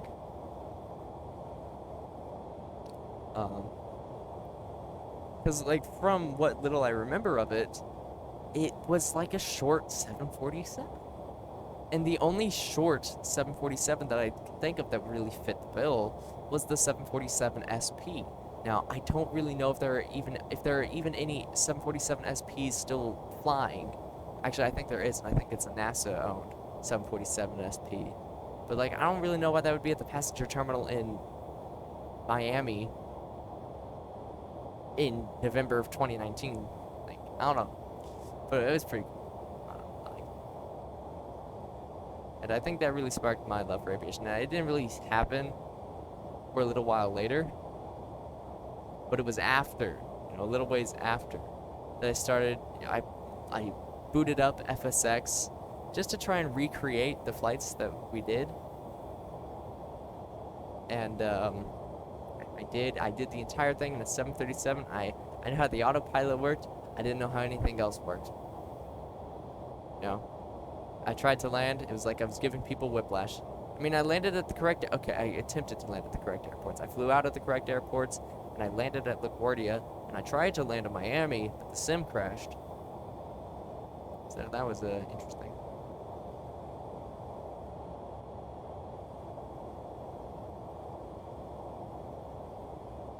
But it was fun. And then that really started. I tried to just push myself to learn how to fly. To learn how to fly airliners like more. Eventually, I learned how to do an ILS and all that, and I got really into aviation. And then I bought Microsoft Flight Sim when it came out. After seeing videos of it and seeing how much more realistic it was, I was like, yeah, I want to get that. I bought it, $60. I couldn't play for months because it was like a 120 gig download, and when I bought it, we had terrible internet, like 3 megabits per second, 300 kilobyte download speed, like 5 kilobyte upload speed. It was like, if I wanted to download, like, if for reference, a gigabyte took about an hour to download. So 100 gigs, you can see where the problem lied. So I couldn't play it for months, and then we moved into the house we're in currently, and it's so much better internet, man. Like, it's not even that far away from. It's only like on the other side of town, and I mean that literally. And we get so much better internet. Like, we got a gig-bit connection from Spectrum. We got, like, I have like 300 down, 25, like 300 megabytes per second down, 25 megabytes per second up. Like, it is insane. And what used to take an hour now takes like 20 seconds. Even less than that. The internet is so beautiful. I gotta admit. Whenever I get an update for Microsoft Flight Sim now, it's less so, oh my god, this is gonna take forever, and more so, oh my god, what's gonna break? Because now that I can actually update it, it's.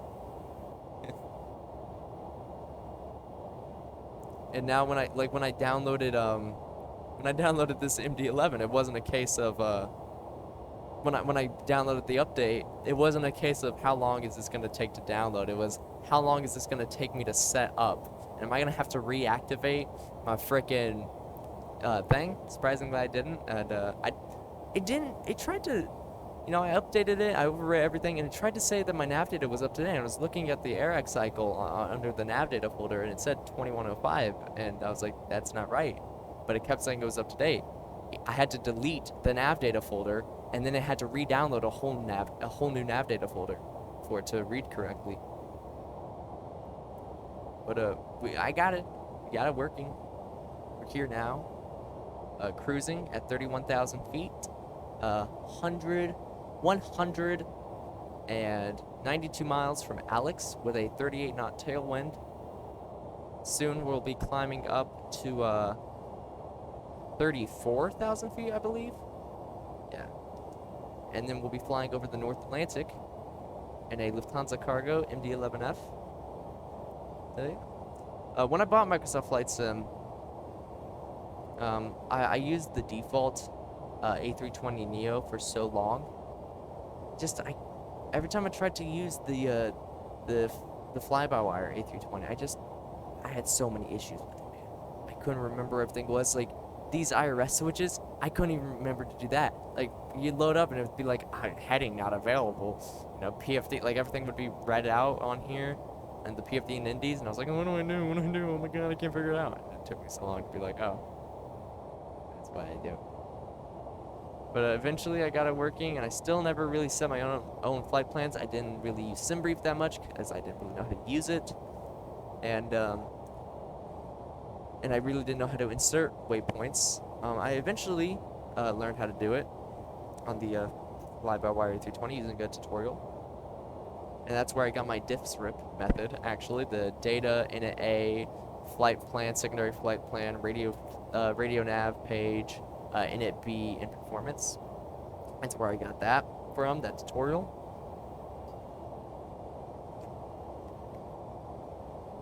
And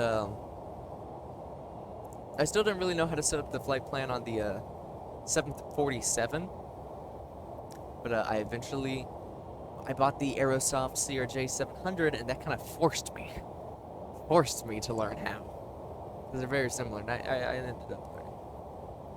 And then, it's like a year ago,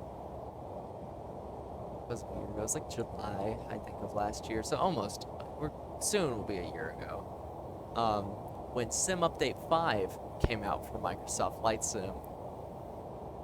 Oh. It was the worst thing in the world.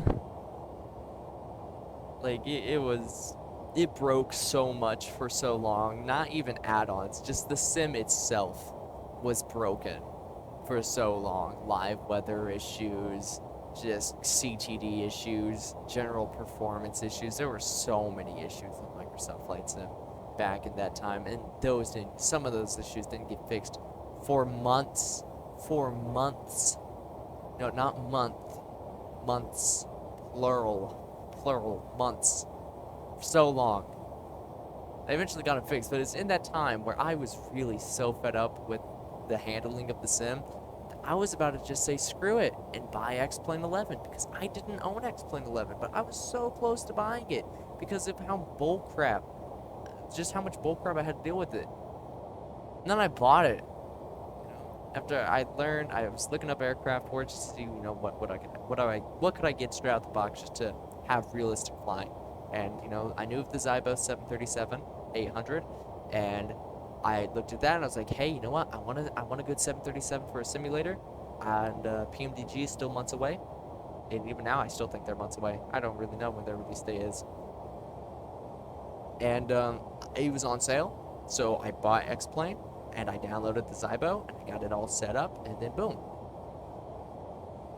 And the first aircraft I bought for X-Plane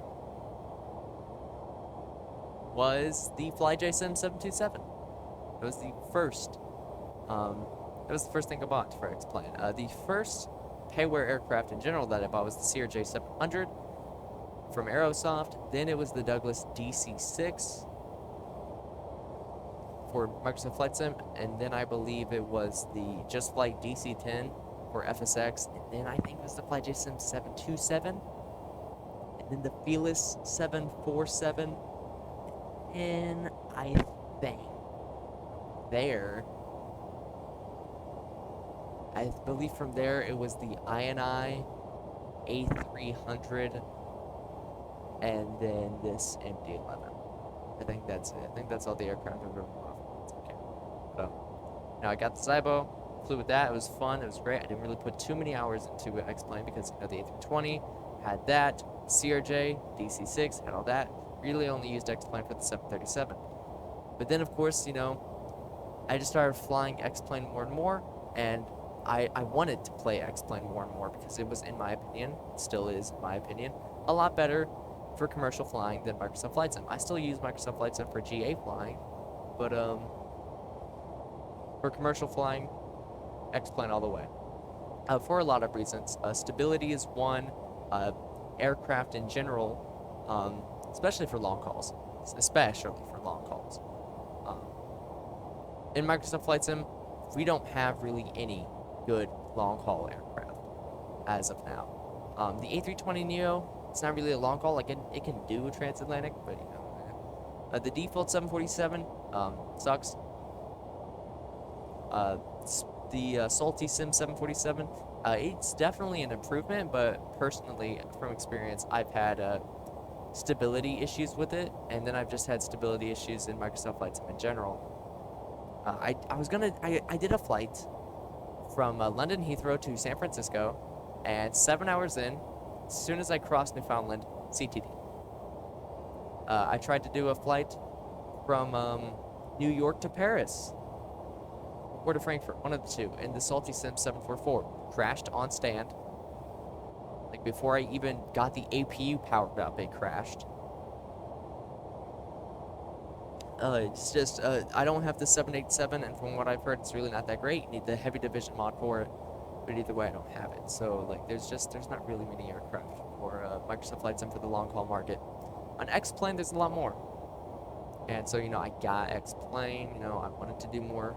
I wanted to fly more in it, just because I thought it was better. So I bought the 727, and then I was like, yeah, this is nice. This is great. Love the 727. It was a great aircraft. And then I really like old classic aircraft. So I bought the DC-10 for Microsoft Flight Sim, or I think I bought it before the 727. I can't really remember. Yeah, I bought it before. The DC-10. I mean, I bought the DC-10 before the 727. Had that. I love the 727, and I really wanted something more. And I heard about the Fearless 747, and I knew there was a really big release for X-Plane. Because I remember I was a fan of aviation and Flight Sim community when it released back in, I think, October of last year. And I was like, yeah, I've heard of it. That seems pretty cool. And I knew that it was an old classic model of a 747. And I had seen videos of it. And I had seen a lot of pictures of it. And I had seen the cockpit of it. And I was like, ooh, that's nice. And I was like, yeah, you know what? Why not? Let's buy it. And since buying it, it's kind of become like my main long-haul airliner for X-Plane. Which seems weird. The only other plane I have for X-Plane that's long haul, other than the MD-11, would be the Sparky 744, which is essentially just a redone version of the default 747 to make it a lot more realistic. Like, it's FMS, it's got a fully custom FMS, it's got a lot of custom systems in place. It's just a very good aircraft. It still uses a lot of the default texturing. But it's nice. But I don't know, it's nothing compared to a payware aircraft. And the Fearless 747, it's $70 US. It's great in every single way. It's got a custom INS, or SIVA, sorry. Fully custom SIVA. And it's just a great aircraft. I love it so much. It's very in-depth. It's great. It is fantastic. I love to fly it. And like I said, it's become like my main go-to long hauler. And the unfortunate thing with my flight simming is that I don't really have many or any long-range wide-body twin jets. They're all 747s. Other than the MD-11. I don't have a single long-haul wide-body twin jet. I mean, I have the A300, which can do a transatlantic, and it's a wide-body twin jet, but it's still not necessarily a long-haul aircraft, like the 787 or the A350. And, yeah.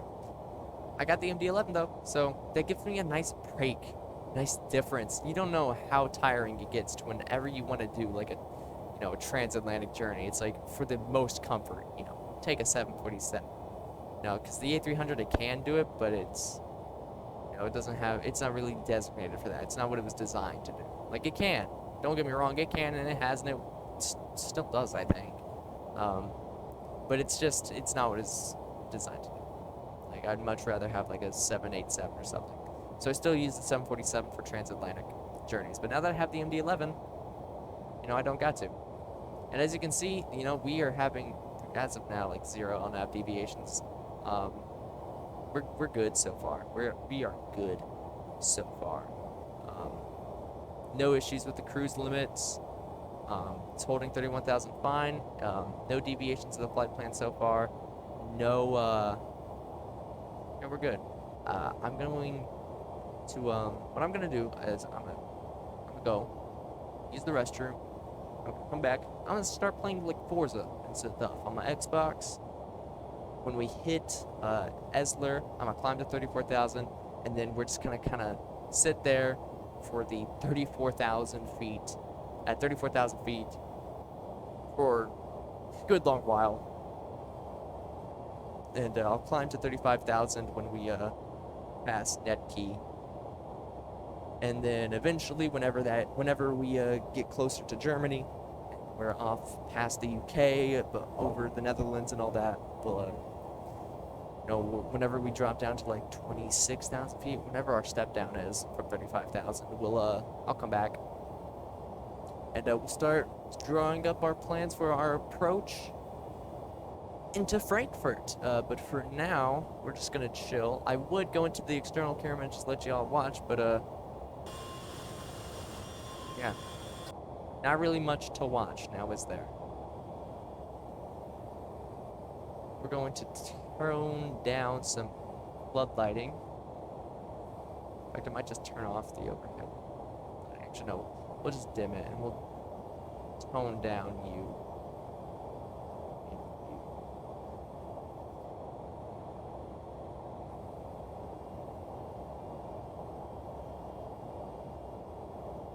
Actually, just so I don't mess with everybody's OCD, and do that. Don't mess with mine too, trying to get that perfectly. Anyways, see y'all in like 6 hours, I guess. 5, 6, 7, maybe. Be a while. And let's hope we don't have any issues. So.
Alright, ladies and gentlemen, I am back.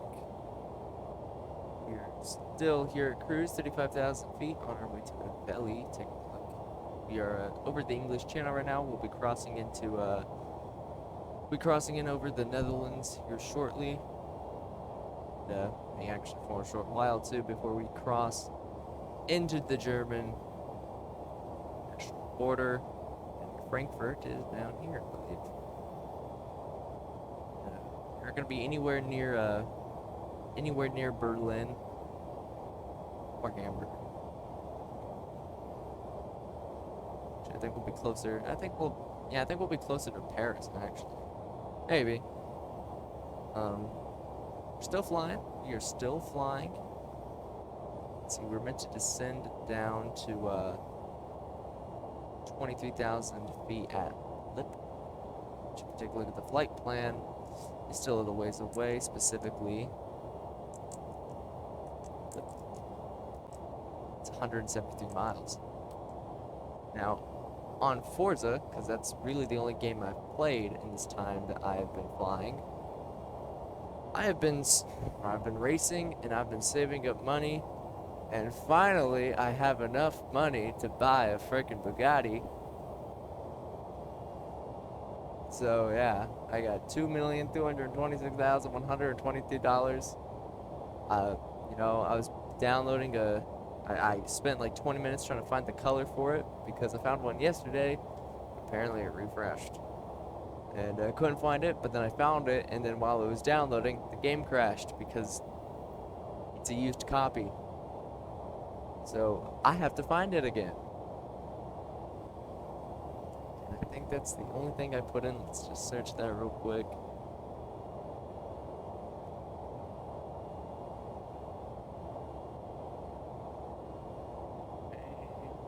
Should be right there. It is.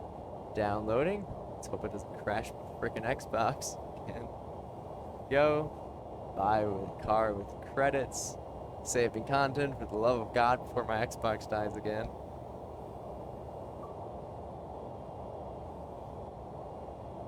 There it is. High roller. Spend 1 million credits on a car. Kind of 2 million, but look at that. It's a Bugatti. Bugatti Veyron Super Sport.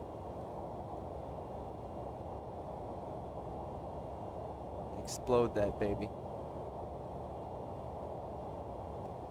It's just hot. Let me take a look at my Bugatti. Can't see crap, both because I'm tired, so my vision's already going out, but also because I don't got my glasses on, so that's double, and I was wearing them for a while, so now that I took them off, it's even worse. This is a nice car. I'm gonna drive it real quick before I start focusing on all of this stuff for getting this MD-11 into Frankfurt. I'm going to drive around my Bugatti. I'm gonna take the, cause I'm on Forza 3 by the way, Forza Horizon 3. I'm gonna take it up to the airport quick, just to see how she handles stock compared to my Lamborghini Huracan.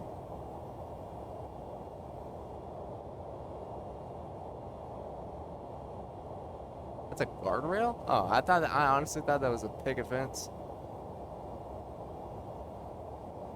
I can't see crap. Man, I really should. I don't know. My eyesight's bad. There's a reason I wear glasses.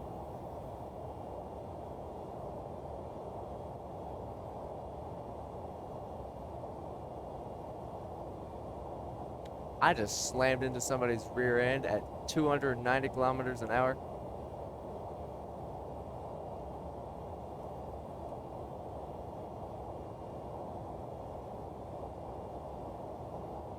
And her off-road capabilities are not the greatest.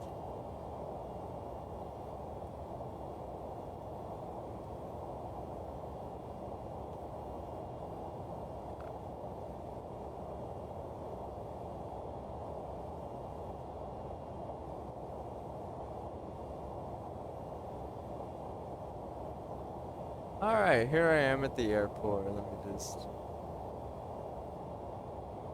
whoop around.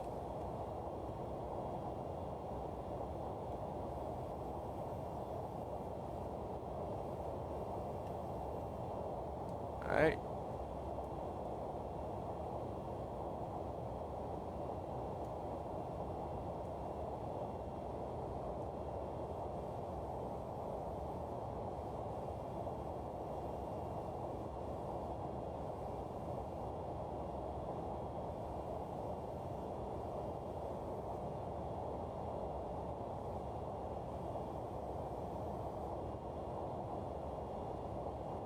$370 kilometers through the speed trap. New personal best.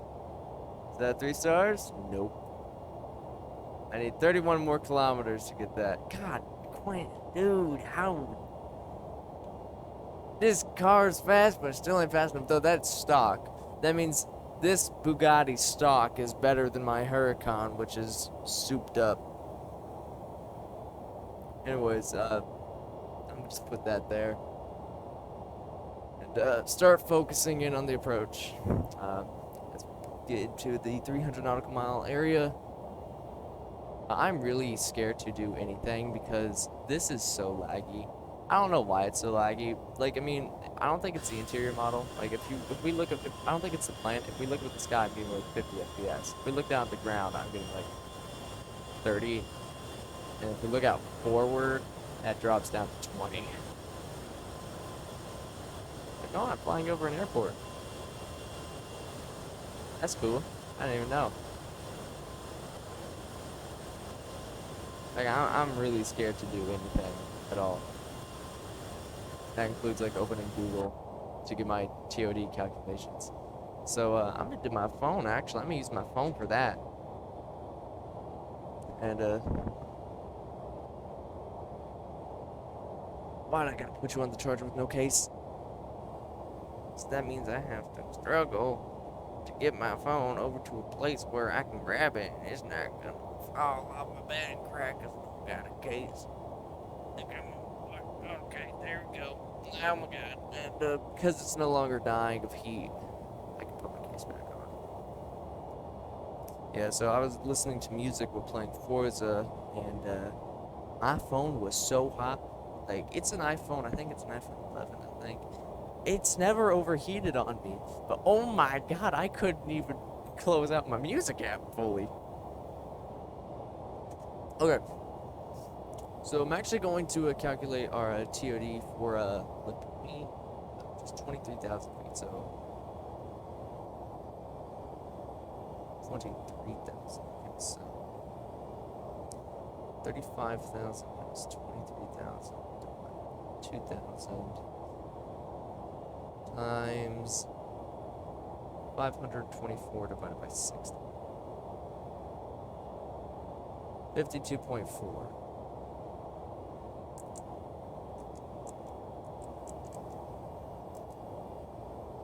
52.4.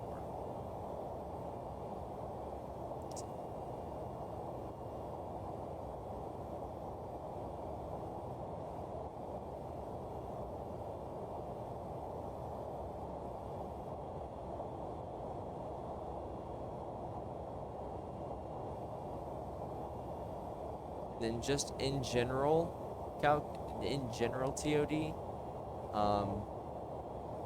also EDDF, which is Frankfurt. Let's take a look at the weather.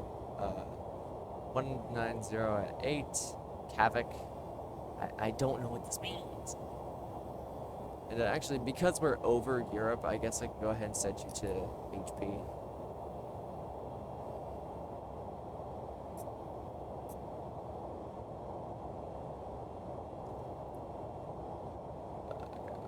Let's load up our rival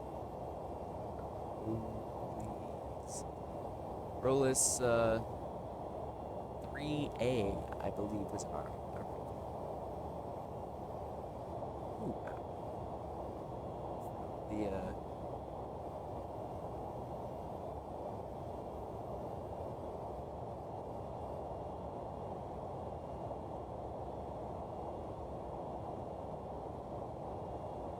I believe it's from the RotateSim transition.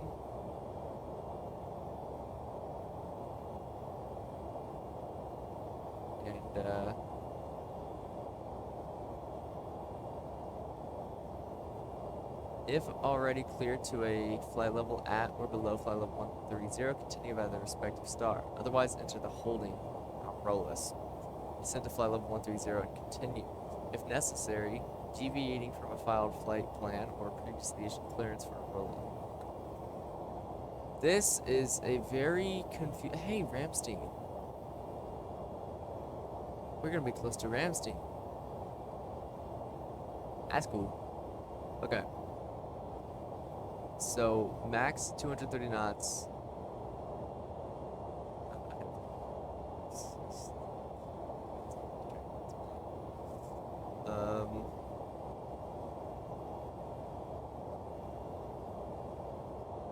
Max 250 knots below flight level 100 or as by ATC, not applicable with the nearest fixed truck. So it seems like our standard TOD is going to be like, our altitude is going to be like 13,000, I'd say. That's what I'll do, 13,000. So if we were at current altitude, we did our TOD calculations, that'd be 96 miles from Rolis.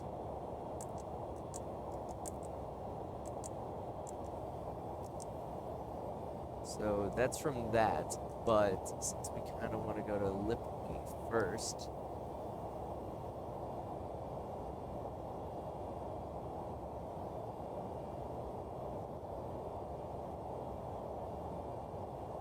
we want to do that, we want to take our TOD from, we want to take our altitude from where we'll be at Lipney, which is 23,000, which gives us about 43 miles, 43.6, about 44.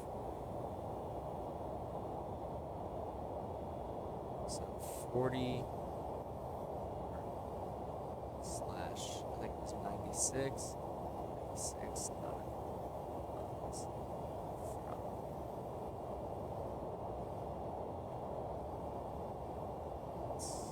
Go. Man, this is smooth. It's not bad. And there we go. Man, so it's currently 4:15 a.m. where I am. I just want that to be known. It's late.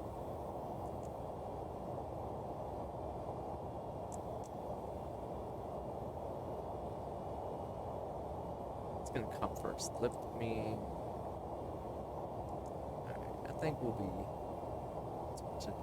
once we get to that. I think part of the lag is my clouds. I have custom clouds, they're freeware clouds. I think they just changed the texture of the clouds, I think, but I don't know, they might be snapping on some performance hits. Could also help to get some floodlights off.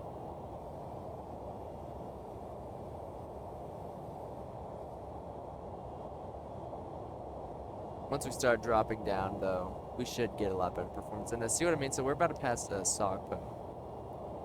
So if we take a look at our sim brief here, and if we go down at Sogpo, we should have 27.7 tons of fuel on board. We have 55 tons of fuel on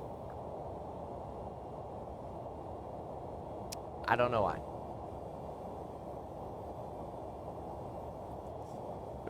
You also notice that sometimes when it makes a turn, it takes it a minute to get fully lined up on the line. So like kind of sway left and right a bit until but it eventually stabilizes. Compared to provisional patch 5, to where it'd be like, oh, we're going here, oh, we're going here, oh, we're going here, oh, we're going here. This patch has so far been working great.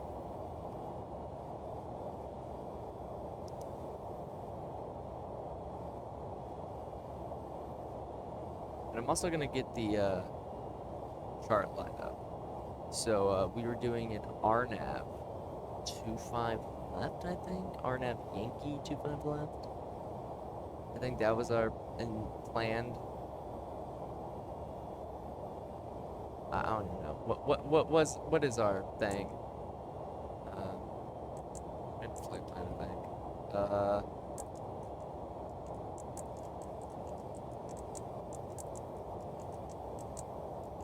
Runway 25 left. Yeah, but like, what? You know? idea. If I click on you, you should tell me.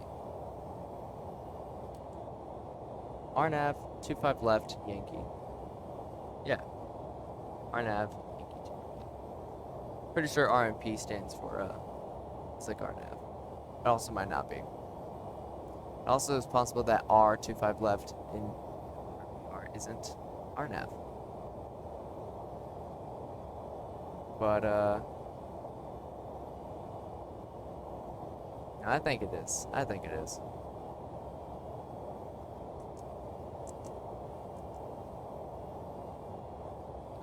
Oh. Okay, we're good. Let's begin our descent to flight level 230 at 2,000 feet per minute.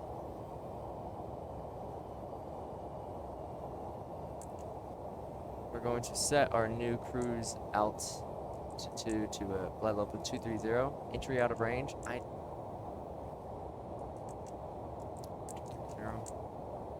Or it's probably going to give me a step down, not allowed. Yeah, step down invalid. Screw you.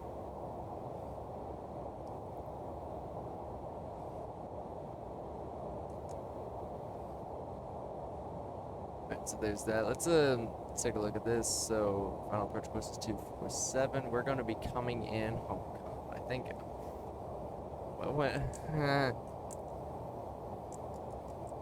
Okay, so we're going off of DF 416, which is 416. So we're coming off of this. Then it's manual vectors to apparently manual vectors to Kugak. Why? Why isn't it Orviv? Orviv is so much better. 1.25 left. Star. How we get rid of Kugak? Orviv. I swear that was not available earlier. Insert. That's so much better. There we go. So now we're going to be going to Orviv, then to DF902, and then to DF901, and then to Titut, which is our final approach fix. And wow, that's just straight down. So we looks like we want to be at 5,000 at Orviv, drop down to 3,900 at 902, and then to 3,000 at 909, and then to 2,000 at Titut. Our minimums is minimum decision height, or just a decision height, is 770.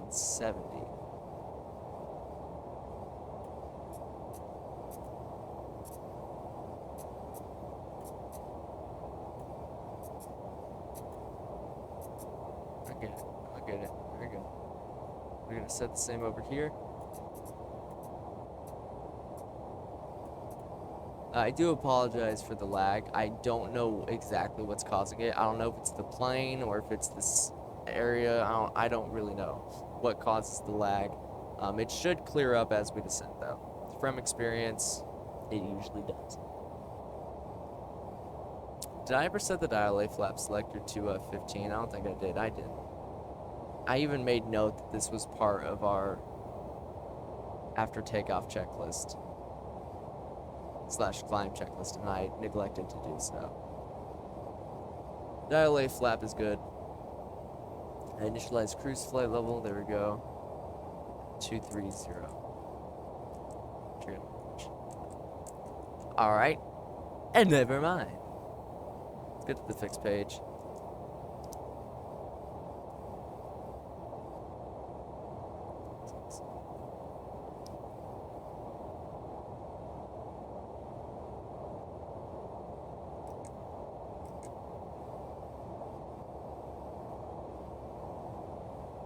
As you can see, it's already starting to clear up a little bit. So our minimums are set. In the event of a missed approach, we are going to be climbing on 247 to DF290, then on to DF291, then on 242, climb to 5,000, and then left direct to Charlie Hotel Alpha and maintain 5,000. Okay.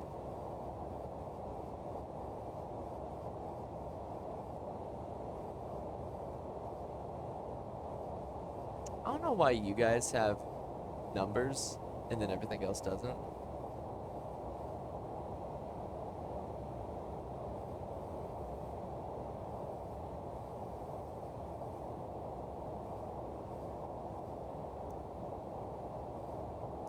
Did you say we have like a speed restriction though? 230 knots at Rolis, 230 knots. Or maximum of 250 below flight level 100, but 230 at minimum high altitude. I think that's what it stands for, so 10,000, sorry. So we want to be at if this does stand for minimum high altitude, it either means we're also just going to drop down, continuing to 13,000.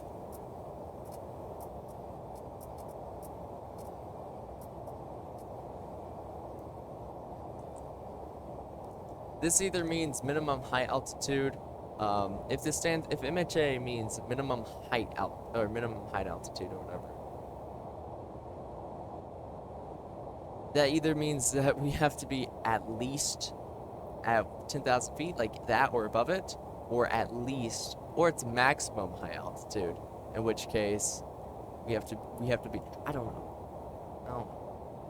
I mainly know charts from the US because that's where I do most of my flying.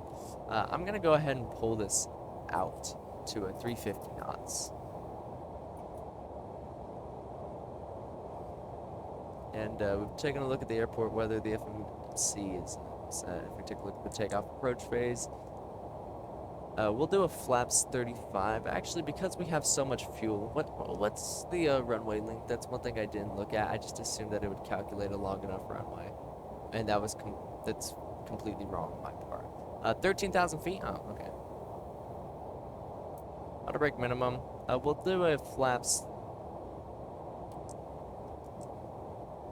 I think we'll do a 35 landing. We'll attempt it. Actually, because we do have so much extra fuel on, that's a pretty fast speed. We are going to do a flaps 50 landing.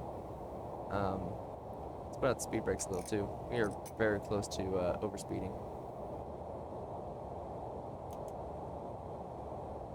Like insanely close to overspeeding. Speed brakes full. And dial this back to 280 even.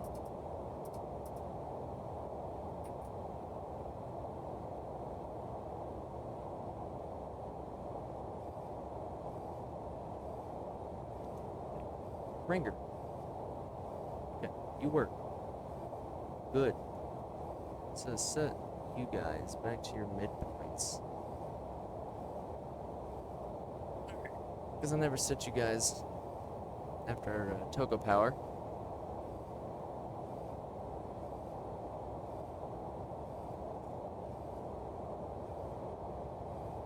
Let's just get rid of that.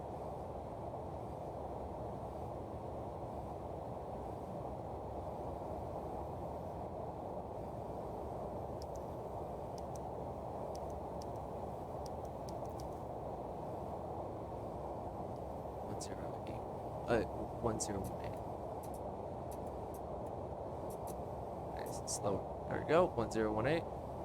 It's the same here.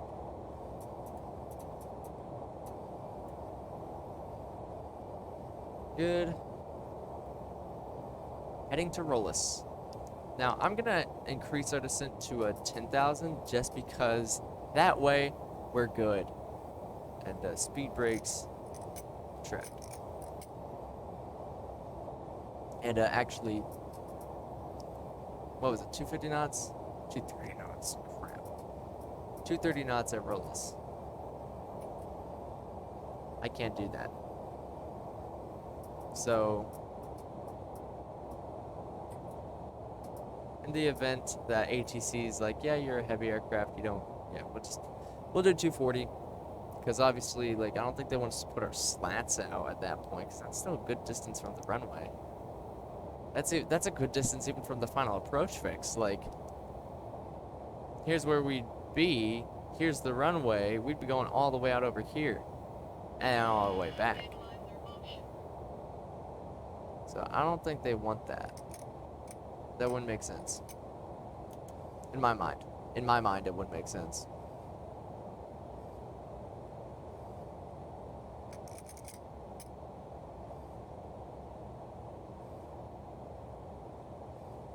Though I guess there's a reason why I'm not an air traffic controller.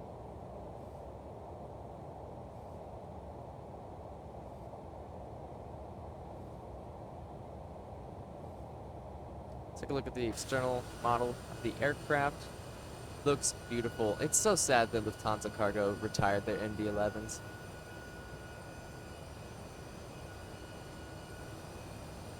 Love these planes. Take a screenshot.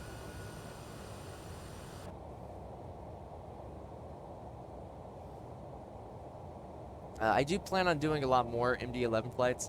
If this channel I should change my channel name from Flight Simmer 737 or whatever it is to something to do with the MD-11. I also should just change that name. We've done like very few 737 flights on this channel. We didn't even start on a 737. We started on a very basic Airbus A321, and then we did A320 Neos for so long. And then we did like a 747, and it took me so long after making this channel and uploading my first video to do a 737 flight, and then I haven't really done many afterwards. It's kind of sad. I apologize. I'm a fake, apparently. I'm a fake 737 simmer. Heard it here, folks. It's 4:30 in the morning. Is it Monday? My parents would be waking up within the hour then. I really hope today's spring. I'm pretty sure it's spring. Yeah, it's spring break. It's spring. I'm good. I'm good. I'm good. I'm not dying. I'm not gonna die today because of this. So that's that mess. Could have also been able to tell if I just went to this and I checked at Rollis what it wants me to be at. Oh, okay. No VNAV constraints apparently.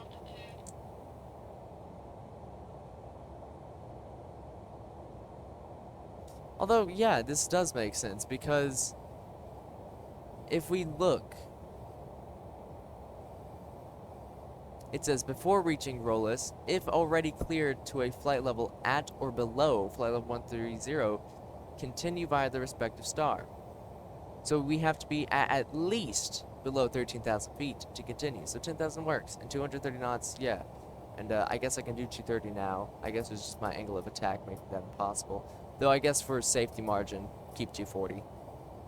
Because 230 is pretty close, and if we start descending, well, it's gonna work. Get an airspeed low indicator or whatever. I really do want to end up, like, this is so much fuel. Like, our ground weight, like, that's a lot of fuel. Kind of want to, like, do a fuel dump. I so could. Like, that's just a lot of fuel. That's not above our maximum landing weight, right?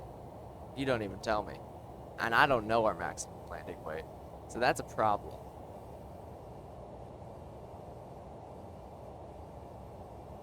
It's actually somewhat of a big problem.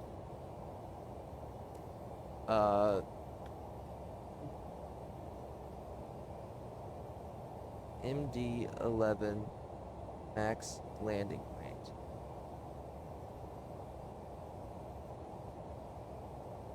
That's a maximum takeoff weight.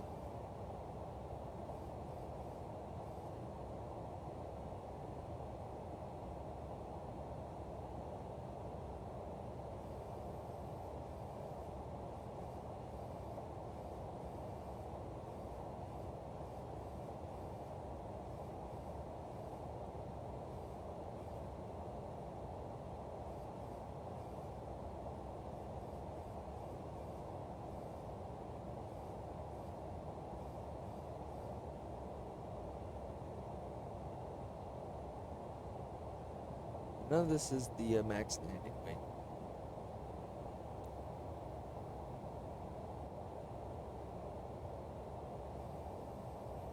Yeah, I don't know what to think.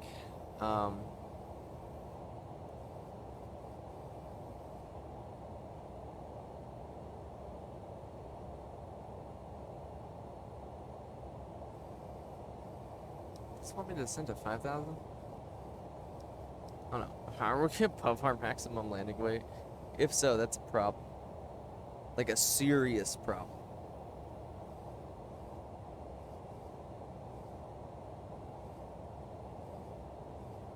Wait. Ooh, ooh, ooh, that's a weird feeling. Oh, that is such a. Oh, stop. Whatever's happening to me, stop. What the fuck? What? Am I dying? I just had like a pain in my neck that just infuriated all over to the rest of my body. That wasn't fun.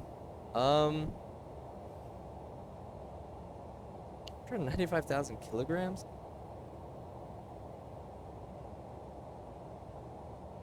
That's a 429.9 tons, or 429,900 pounds. Hmm. Come on. That might be a problem.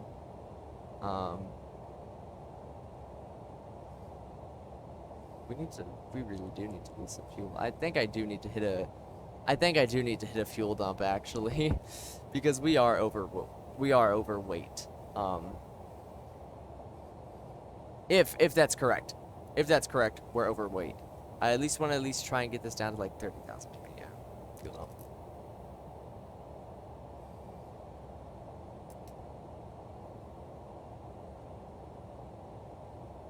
Now, in theory, we should be dumping fuel.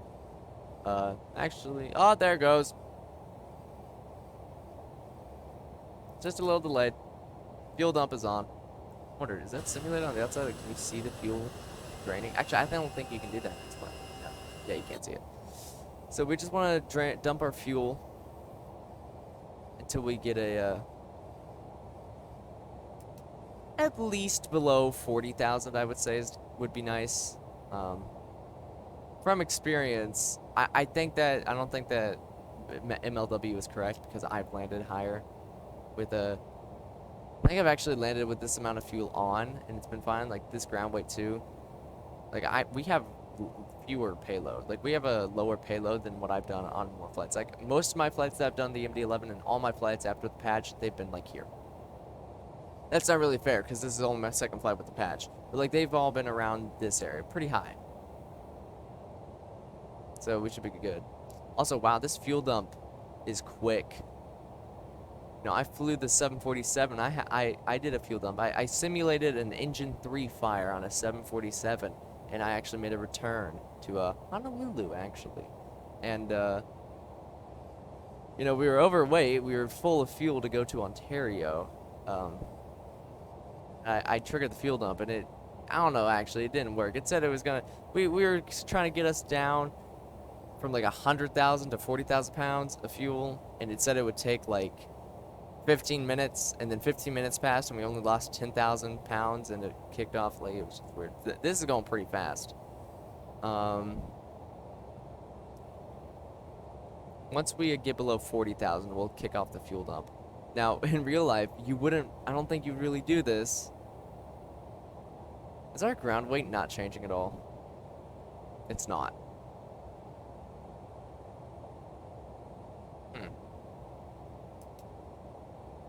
It'd be pretty nice if you changed. But it's not. It'd be pretty nice if I could see the current weight of the aircraft. Fuel dump off.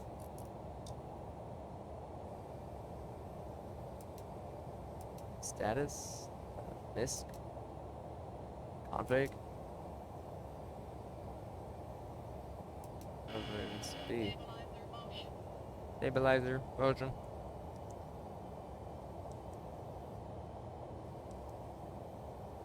We've still got quite a ways to go. But I'm gonna go ahead and start going through some stuff. Auto brake is set. Get the runway turnoff lights. We'll go ahead and get. We'll go ahead and go. We'll go ahead and get those all on. We'll get the landing lights on too. We'll go ahead and get the local lights on.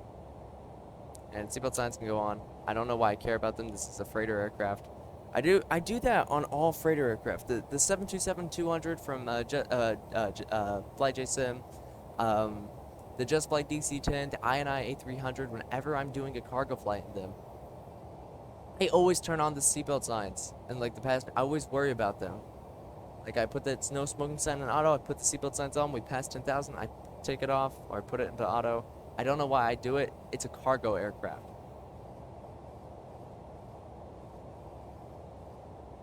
I mean, it's a good, force of habit, and I guess it is kind of force of habit from how much passenger flying I do typically. But I've been doing a lot of cargo flying recently.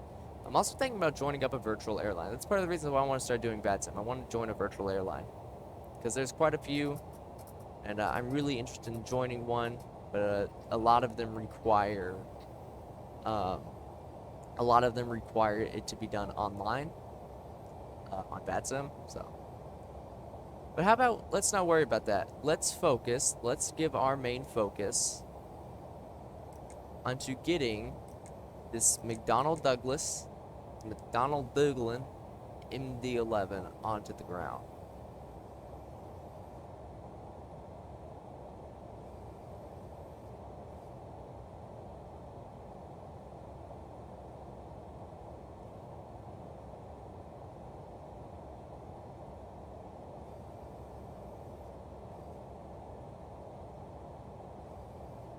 I'm wondering, so is this trying to tell me that continue without delay via filled/cleared stars published or via previously cleared waypoints, descend on own convenience according to published route segments to DF616 or DF416, which is what we do.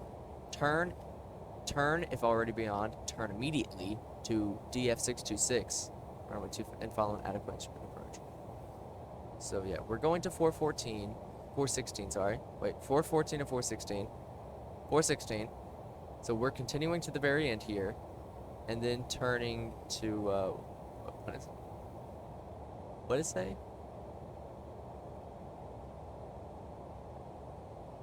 To DF626. So we go to 626, which is there, and then like we're just gonna go over stuff.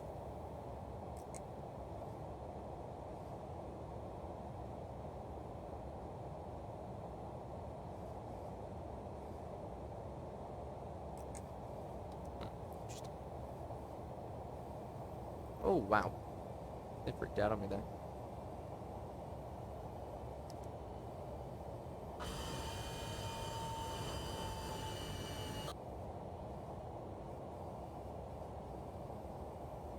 Man, I'm really tired. Now we're gonna be landing, and when we land, I just want to note something to everybody. I still do not know how to land this plane without bouncing. Like, I'm getting a solid like minus 300 feet per minute on touchdown, according to my calculator. According to the landing calculator, minus 300 feet on touchdown, which it says acceptable. In my eyes, minus 300 feet per minute. That's not that great. I mean, to be fair, that's a pretty normal, I'd say, touchdown rate. It's not smooth, it's not hard, it's, kind of in between. But I always manage to bounce. And I think it's partly associated with that hard touchdown. The MD-11 is kind of like one of those aircraft where you do kind of want to touch down soft.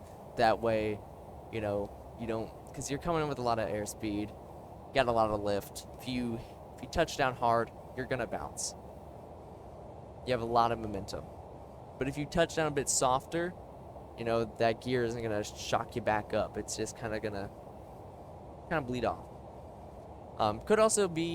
Bouncing could also maybe be an issue because this, from what I and other people have noticed on the forums, the landing gear, it's when you touch down, when you're in the air, it's meant to stay in line with the aircraft, unlike a lot of other tilted gear aircraft. But when you touch down, the gear will then tilt. So even if you have like a nose up attitude, your gear will be level with the ground. Both wheel sets on the landing gear will be down, like on the ground fully. That doesn't happen in the MD-11. It's like there's no rotation to the landing gear at all, no tilt, even on the ground. I've also noticed that the center gear does not actually make contact with the ground until you are completely like level. Like when the nose wheel touches the ground, that's when the center gear makes contact and the wheel starts spinning. And I don't really know how accurate that is to the MD-11, but I feel like that wouldn't be too realistic because that center gear is kind of there to support the heavier weight. So if it doesn't touch down until the aircraft is already done with its landing, so like it just doesn't make sense. Though it might also be there in case like if you are heavy enough, then it will actually push the struts down, and then the center gear will make contact before, and then it will actually do its job. But before then, it's like, you know, whatever kind of thing. I don't know. Let's drop down to a 5,000. I think I can go ahead and arm the speed brakes.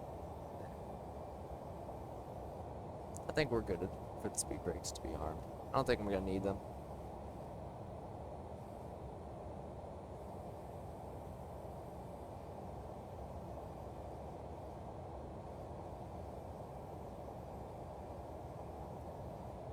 Get off a bunch of those. I will try my best to land this thing smooth. Maybe not smooth, but at least try not to bounce, okay? I'll try not to bounce the aircraft. Wish me luck. And I'm gonna go ahead and get our heading synced up real quick. They did fix the bug, but it doesn't seem as if it's gonna actually matter to us. Oh my god, can you just, thank you. So like the bug where like if you're heading 010 and you have to make a left turn to like 350, normally the aircraft would make a left turn to 350, but in this case it would have made a full right turn to 350. That has supposedly been fixed. I haven't really tested it. So far in all the events to where I've needed vectoring, I haven't had to cross that line, and hoping to keep it that way. Let's slow down to 230 knots. I may end up putting the slats out soon, a bit sooner than what I want to. Can I set a... Is there any VORs by Frankfurt that I can just slap in real quick? Short answer, no. Short answer, no. At least none that are on this chart.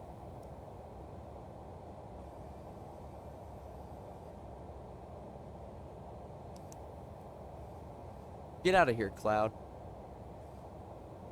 Me seeing the Cloud reminded me that icing is a thing, and it made me... I remember we turned on the anti-icing out of New York. Let me make sure I turned it off. God, why does Tank 2 have so much fuel in it? Jesus. Why do you have so much fuel, man?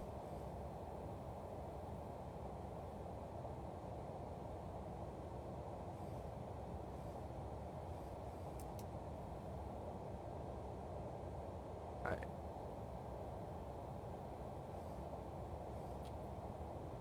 So there we are. On heading mode.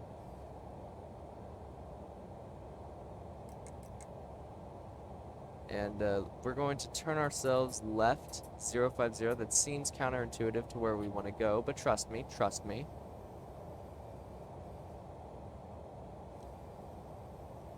Just trust me. We're good. We're chilling. Let me also take a look. Let's just clear out the fixes real quick. Back to page 1, and let's put in Frankfurt EDDF. You're 54 miles out. Yeah, so we're going to keep the slats in for a little bit longer. And we might actually cross that line, which will actually be good for me, because that will allow me to test. And even if we don't need to, I think because we're so close, I might just do it anyways, just to actually test. Because what I'm trying to do... Whoop! What I'm trying to do is I'm just trying to get us into a nice position to where we can go direct to Orviv, and it makes sense instead of being like over here, then coming here, then coming here. I kind of want to be like out over here, go direct, so it kind of brings us in like this, and then just resumes onto the path. That's my plan. And yeah, just for the heck of it, I'd say we're in a good position now, but just for the heck of it, just to see if this is actually fixed. If we start making a right turn, it's not fixed. If we make a left turn, it's fixed. Okay, we're making a left turn. I think it's fixed. Ooh, went to decrease. And let's see if it actually passes 000 correctly. I'm also going to go ahead and get the direct loaded up real quick. And Orviv slapped in. And man, did a little oof there. But it's good. Direct to Orviv and nav. So as you can see, it's making this left turn to Orviv to resume on the path. I didn't want to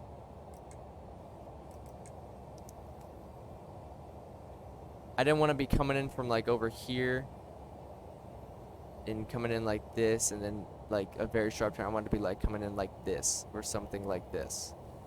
So it's just a lot more nicer on the LNAV because as you saw in cruise and just in general, when it's switching waypoints, it does give it a little minute to get aligned, and I don't really want to make it do sharp turns like that. This is already pretty sharp turns for the approach anyways.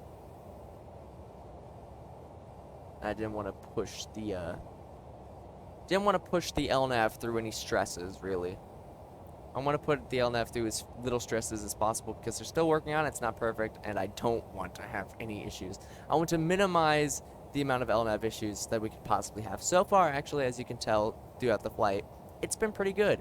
This has been we've been in the air for 6 hours and 49 minutes, and we've had no LNAV deviations. It's been holding the line pretty well, and, you know, it's wobbling a little bit, but it stables itself out eventually.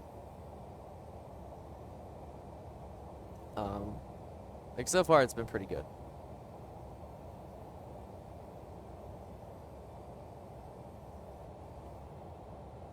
Now, this has certainly been a long haul.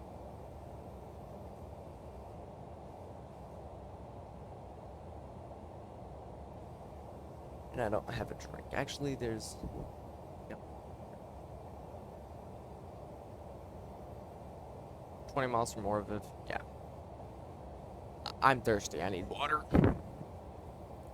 Water to stay alive.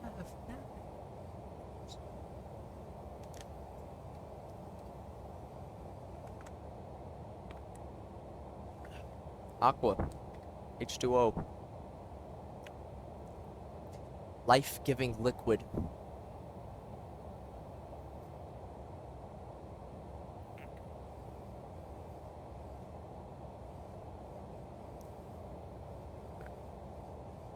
How far away are we from the airport? 51 miles. Maybe.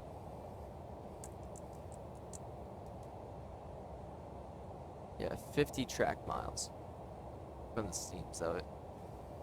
Or just 36 direct. Actually, I don't know. Something tells me you might be off. I don't know. How about we just stop looking at that, and how about we look at this? 38 miles. This is our correct track miles. There we go. That's a lot better in my mind. I am gonna put out the slats.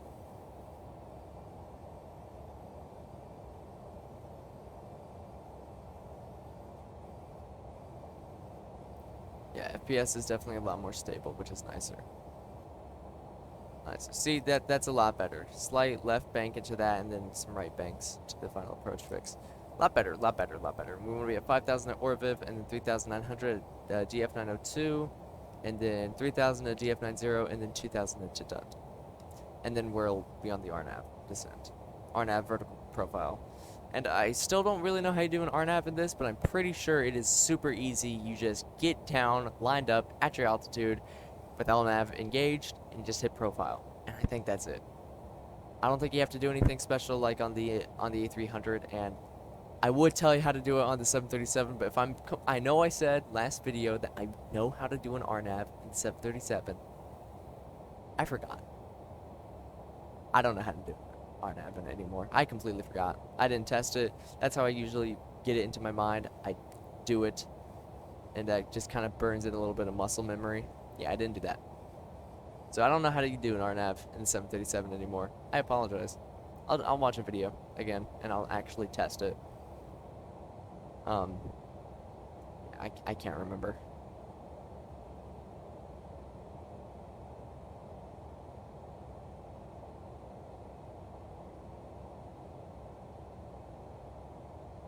So it's 3,900? 3,900.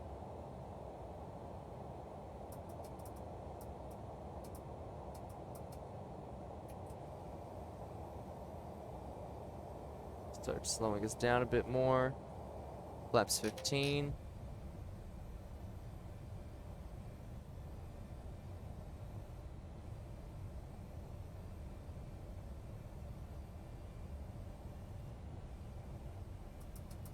I'm actually going to bring us to 190.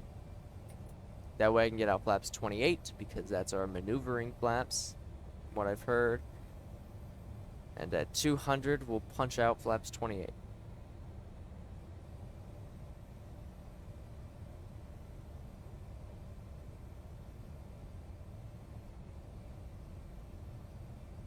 Alright, there it is, flaps 28.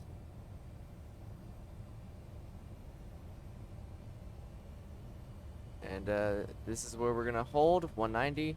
That's where we're going to hold until we start nearing up on the final approach. And when we get there, we'll start slowing us down some more, putting the gear out, going to FMS speed, and descending, dropping down. We already got the lighting set. Landing lights are on, nose light on land, runway turn-off lights are on, local lights are on, seatbelt signs are on, spoilers are armed, auto brake 1.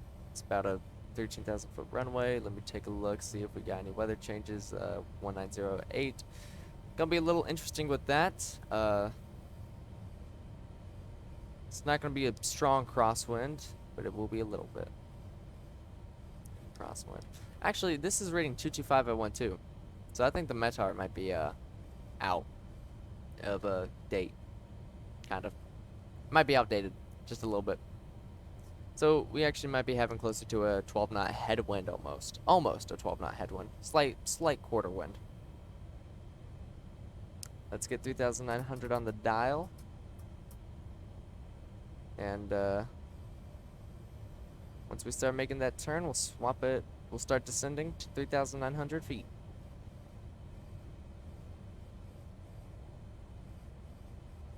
And there's its pre-bank, and there's the actual bank. So we'll go ahead and descend, because it's banking to the thing. Altitude. Love you, buddy.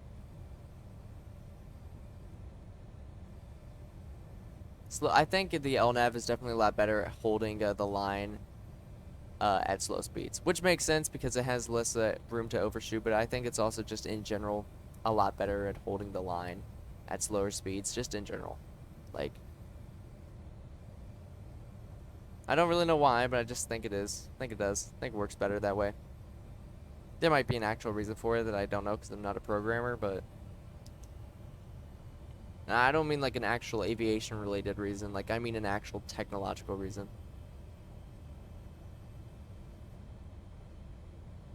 Like, of course there is gonna be some aviation reasoning as to why it would hold the line better at slow speeds, but I also feel like, look at how quickly it resumed following that line. Very quickly. Compare that to earlier in the flight, where it was kind of wobbling back and forth for a couple minutes before stabilizing. It's already holding it. Like, it's very good. And again, there might be an aviation. There is definitely, like, of course, if you're at a high speed, it's gonna have a hard time switching waypoints like that. But just in general, at slower airspeeds, it seems to find the line a lot easier. And I don't know if there's a technological reason for that or not, but like, I don't know. Also, I might be just talking randomly, not making any sense, because I'm tired. Like, I am tired. It is almost 5 in the morning. 3,000. Like, I am just in general tired. I went to sleep, but I can't go to sleep because I'm flying a plane. So it's up to 180 knots. Let's put out the gear.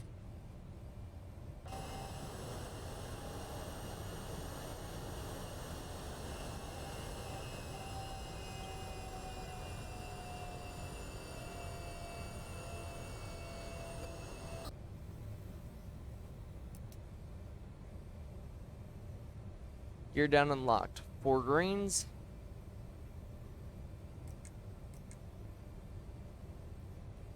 Put out flaps 35. Let's start going to the FMS speed.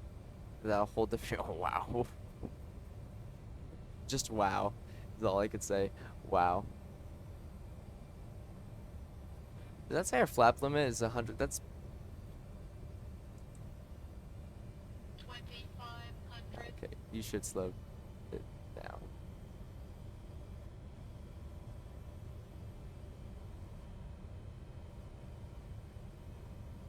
Laps 50. Man, we are like riding the limits here.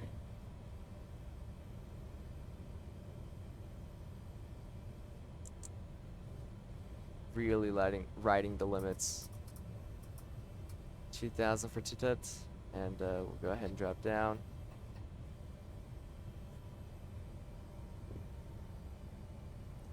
MD-11 is a force to be reckoned with. You really got to focus in you really got to focus on critical phases of flight, especially landing.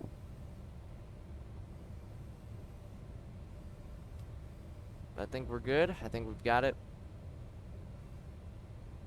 And once we level off at 2,000, we'll go ahead and arm the profile mode. You can already see our guider there, little guidance thing on the navigation display. No ILS frequency is tuned. At least it shouldn't be. I've had instances where it will tune an ILS. Well, there it is. I don't like that it does that. I'm trying to do an RNAV, not an ILS. Like, it might be doing that as a backup, but still, like, don't.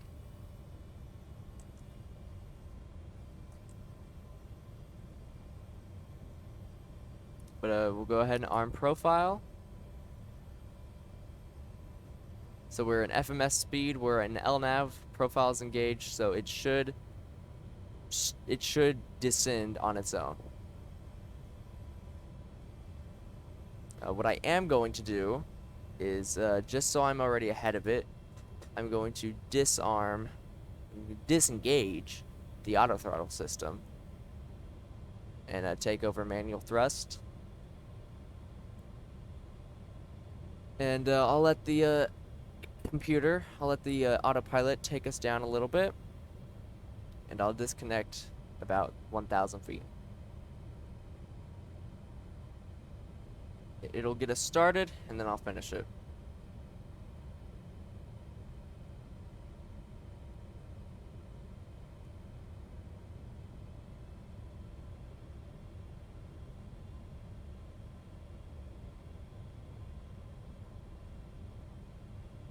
Ooh, banking right,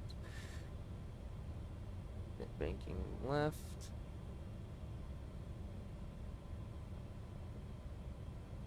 Runway is in sight, and we should start descending shortly. This is gonna be. Oh, I still gotta upload this. Oh god. We're not descending. Autopilot.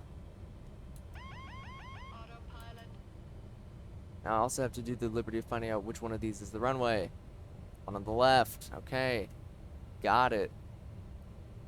So apparently that's not how you do RNAV. That or didn't want to do an RNAV because it tried to do an ILS. I don't know. Like you saw, I showed you on the freaking star page. It was set to do an RNAV. It just decided nah. Also, do you work? Real quick, just so I know. Okay, you work. I ain't gonna be using you though. There are issues with that not working. 1,000. 1,000.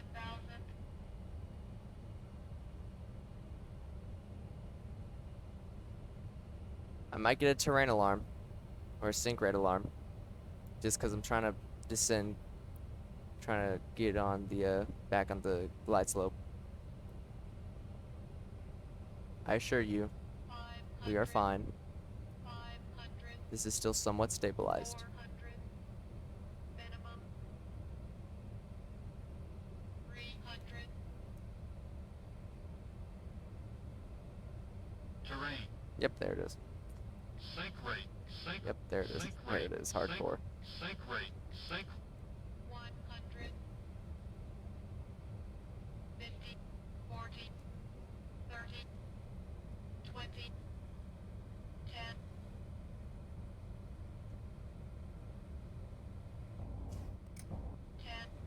Slight bounce.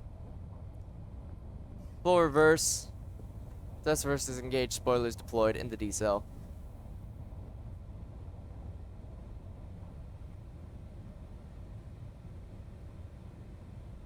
And 60 knots. Thrust versus disengaged. Spoilers retracted. Auto brake off. And we'll vacate the runway.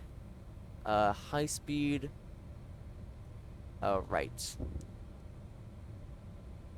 It's also occurring to me that I really should look at the runway turnoff spots before I land.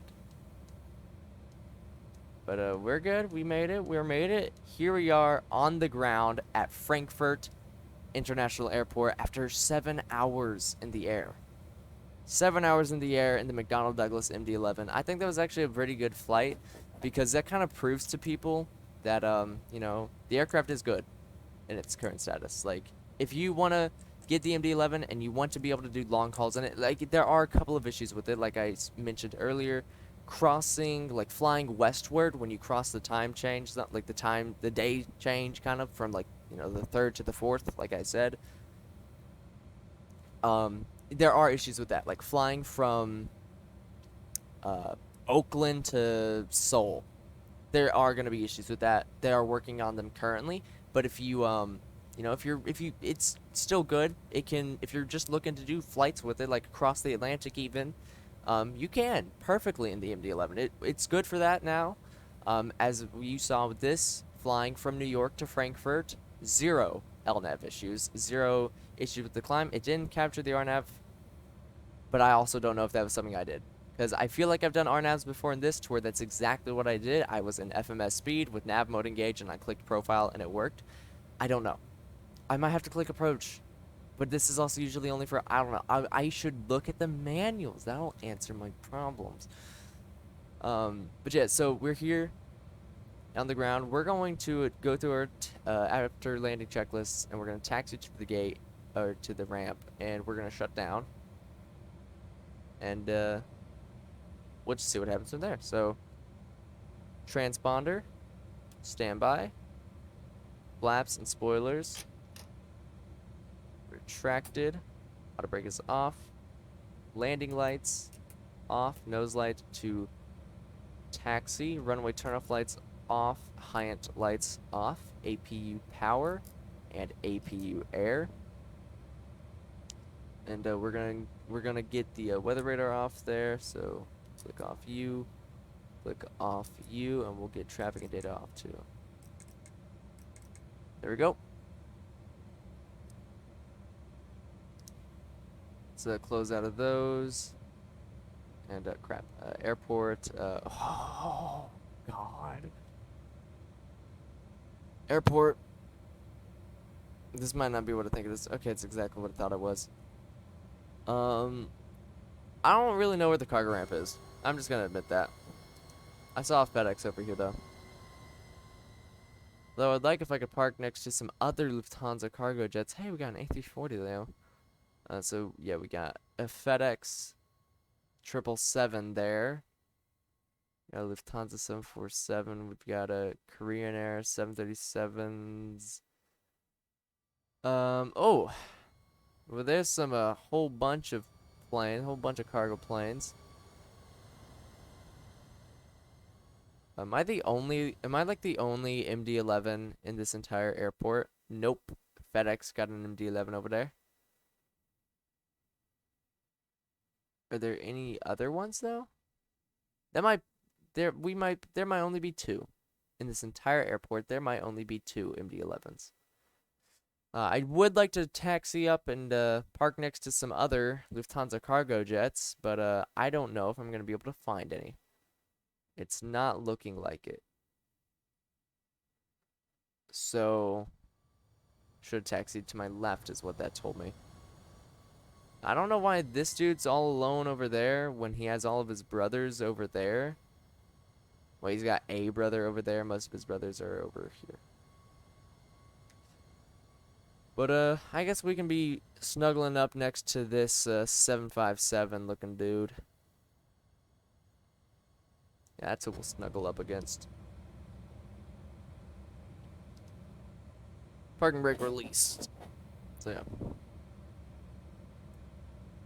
So, all in all, great. I love that. I've really been looking forward to doing a long haul in the MD-11.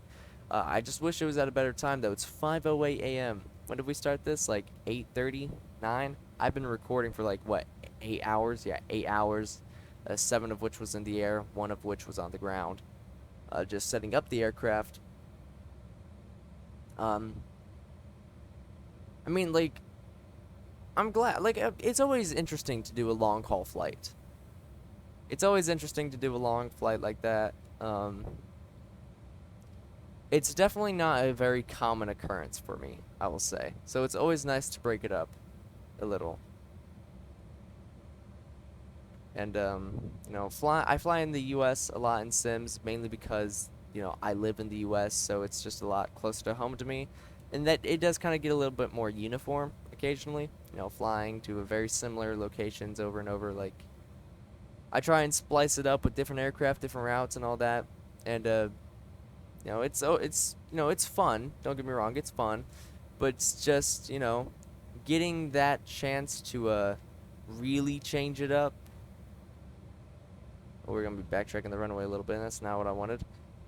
Just to have a chance to, you know, change it up a little. You know, very big difference.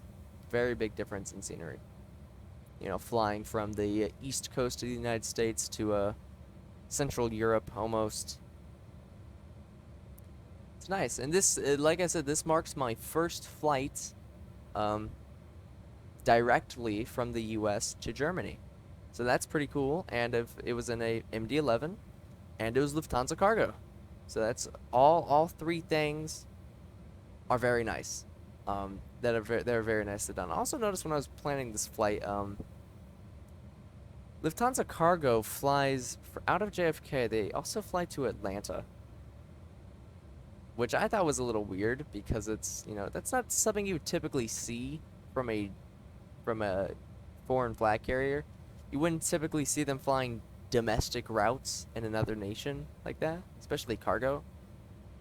That was just a little shock to me. Like, you know, Lufthansa Cargo flying domestic in Germany, yeah, that makes sense. Them flying internationally to other hubs, yeah, that makes sense. But them flying from a hub to hub in a, like, domestically in another country, you just don't typically see that. That was a little shock to me.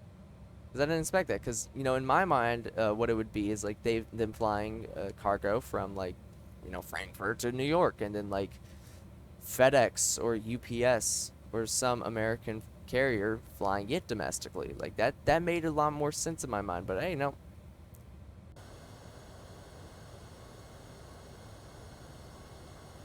So it's also kind of interesting to do this flight because a week ago, I think, Captain Canada did essentially this flight in reverse. He flew the MD-11 from Frankfurt to New York in a Lufthansa Cargo, so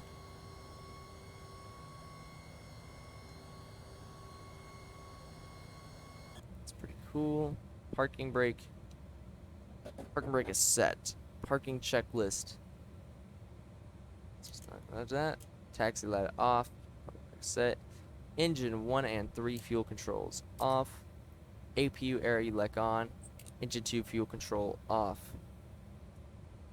Seatbelt signs off. The engines should be shutting down. And we can get the beacon light off. And let's open up the doors. Let's get the chocks in place. Let's move ourselves out. Let's open up that door. Let's take a nice fresh air of Germany. Here we are on the ground at oh god, that's a beautiful sight. I've looked at like this. I've looked at this like so many times, but that's so weird. Seeing the freaking engines, seeing the trijet, seeing Lufthansa Cargo on the side, that's beautiful. MD-11 freighter. That's beautiful. So So Lufthansa Cargo they used to operate MD-11s. It was their main fleet. That was like their big bread and butter kind of. That was their main plane. But I think it was last year or the year before, but I'm pretty sure it was last year. Lufthansa Cargo actually retired their MD-11s, and I think their final commercial flight of their last MD-11 was actually from Frankfurt to New York. I remember I saw on YouTube they recorded like the cockpit, kind of like the flight, kind of. Oh, Swiss 001 did a freaking review of the MD-11 8 days ago. Let's take a look. Lufthansa Cargo MD-11.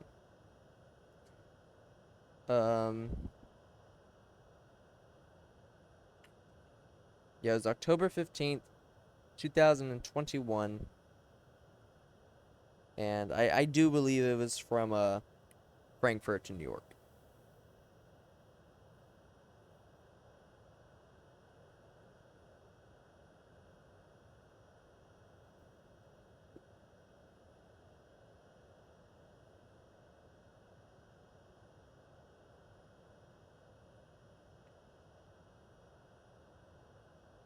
Yeah, I don't know, but I'm just gonna assume so. But they retired them because of, I believe they're replacing them with the Boeing 777 for their long range market. And I think at least, and they also recently took purchase of and recently put on commercial service a Airbus A321 freighter. But they said goodbye to their MD-11s last year in October, about the same time that the Rotate MD-11 actually entered beta testing. And they had a little paint job on the side that said "Thank you MD-11, farewell with a heart." Yeah, like it was it was their main plane for a while. And I mean, I think a lot of people were sad to see it go. And I'm really glad that Rotate managed to create it, even though, yeah, it did have a rough start. It's good now, in my opinion. All my issues with it, all my complaints have been fixed. I'm just glad to have an MD-11 in a simulator, if I'm being honest. The MD-11 is a great aircraft in general, just in real life, not even like the Rotate, not even talking about that one, not talking about this one, just in general, in real life. The MD-11 is a great aircraft. Didn't see commercial service too much. Some operators like KLM, they operated some MD-11s, but they lost service pretty quickly. Which is unfortunate, being honest, because it's a great aircraft. It really is. Currently, I think there are a little over 100 MD-11s still in service today. They're all cargo-based aircraft, and they are all United States, all United States operating. FedEx operates them. They are the largest operator with, I think it was like 57 MD-11s. And then followed by UPS in second with like 43 MD-11s, I think. And then it's like, I believe Western Global is the third operator of the MD-11. And they operate like 11 or 13. And that's it. 3 companies still operate the MD-11s. And all 3 of them are North American companies. And yeah, there's not a lot left. For last I knew, UPS and FedEx didn't have any plans to retire the MD-11s, which is good for me, because I planned on flying this baby. And Western Global, I looked at their fleet count, and I don't see them retiring the MD-11 because it's like 70% of their fleet. If they retire the MD-11s, they lose out on the majority of their fleet.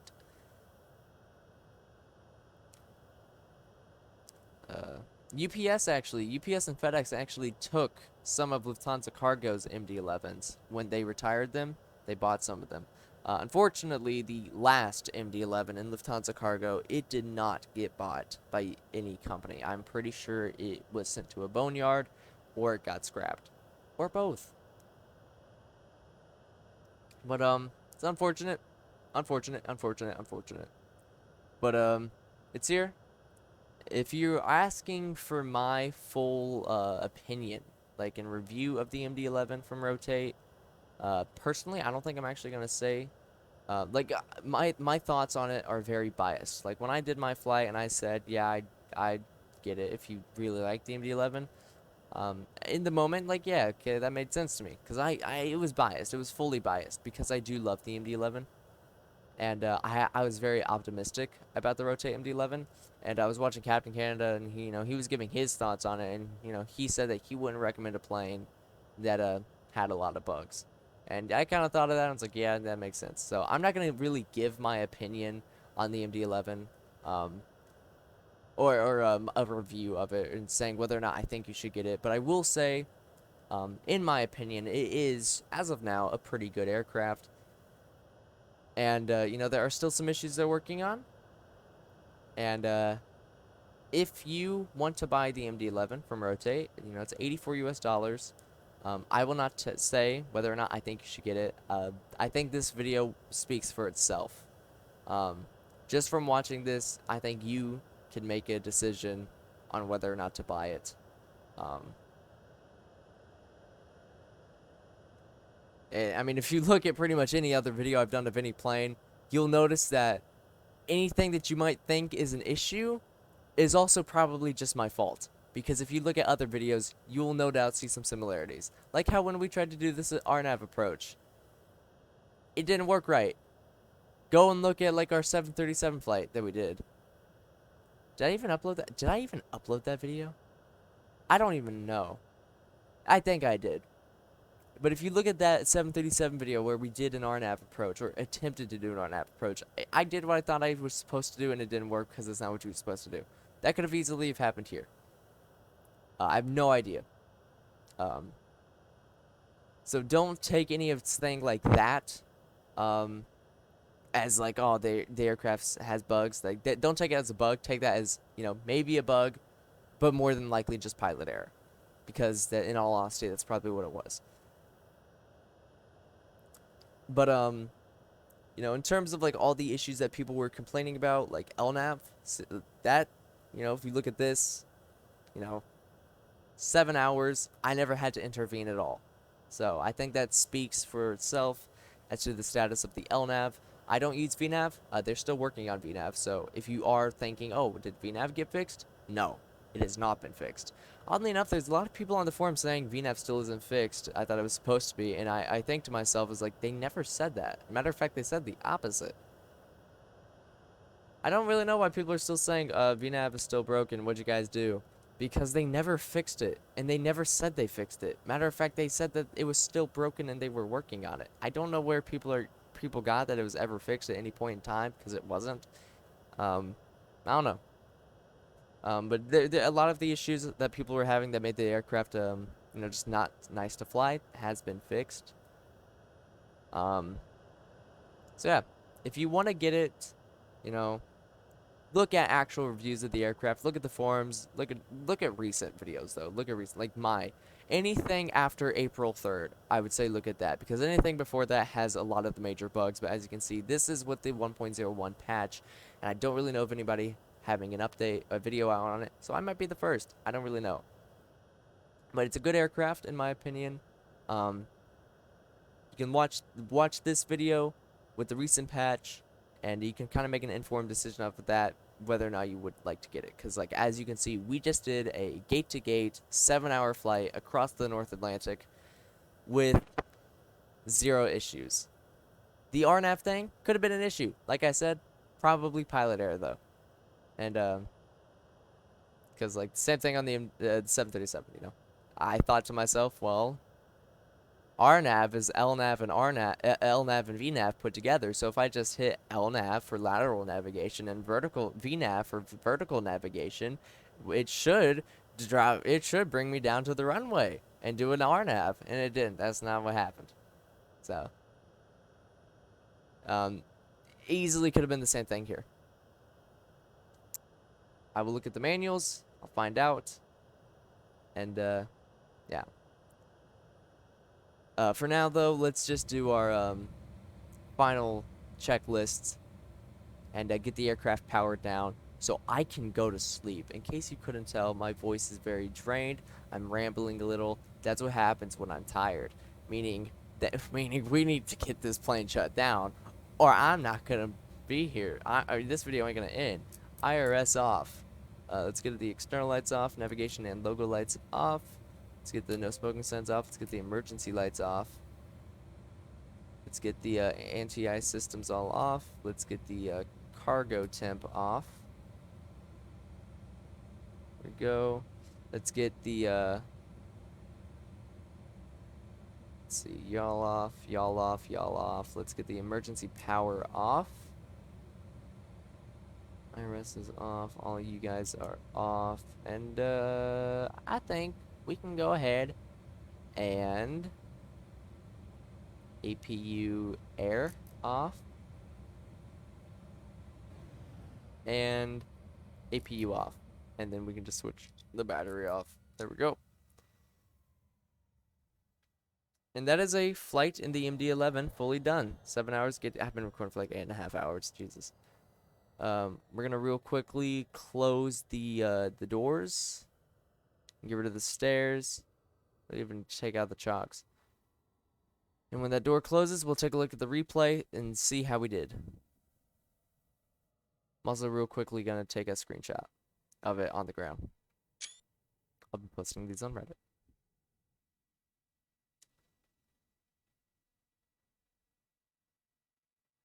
Ear warning, possibly. My microphone better be muted. It is.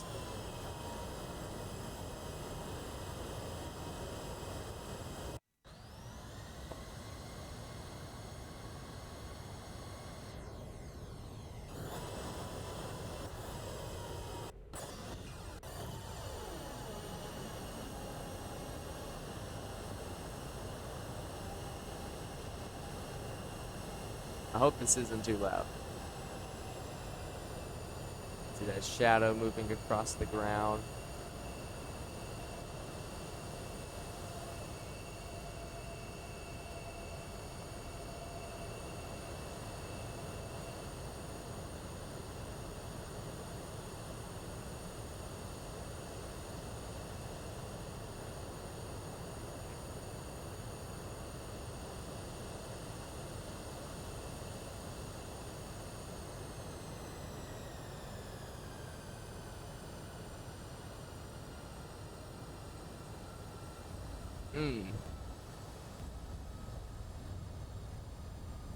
Yeah. So we can also take a look at what I mentioned. So that app was at the first time. Okay.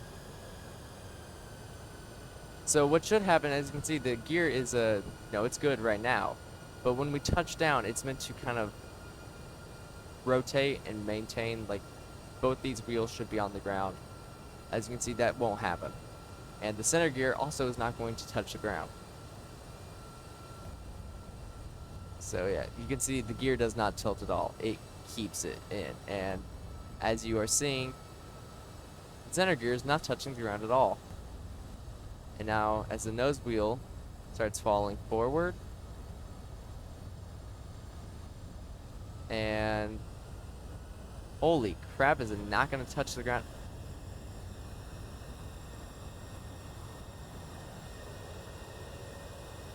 Is that how far forward my center of gravity is? Okay, there it is. When did it start rotating? Right there. Right there is when it started rotating. Jesus.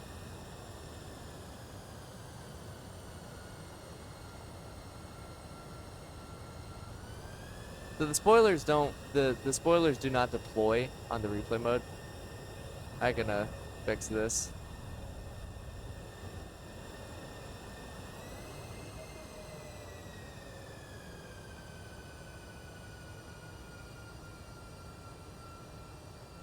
I didn't touch down. Hold up.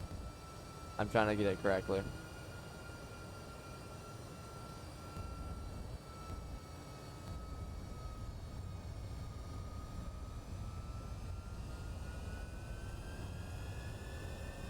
So that wasn't really too bad of a bounce. I mean, it bounced a little bit. I mean, that was overall just a approach. You know, when I think it was like minus 320 on the touchdown. Break super track.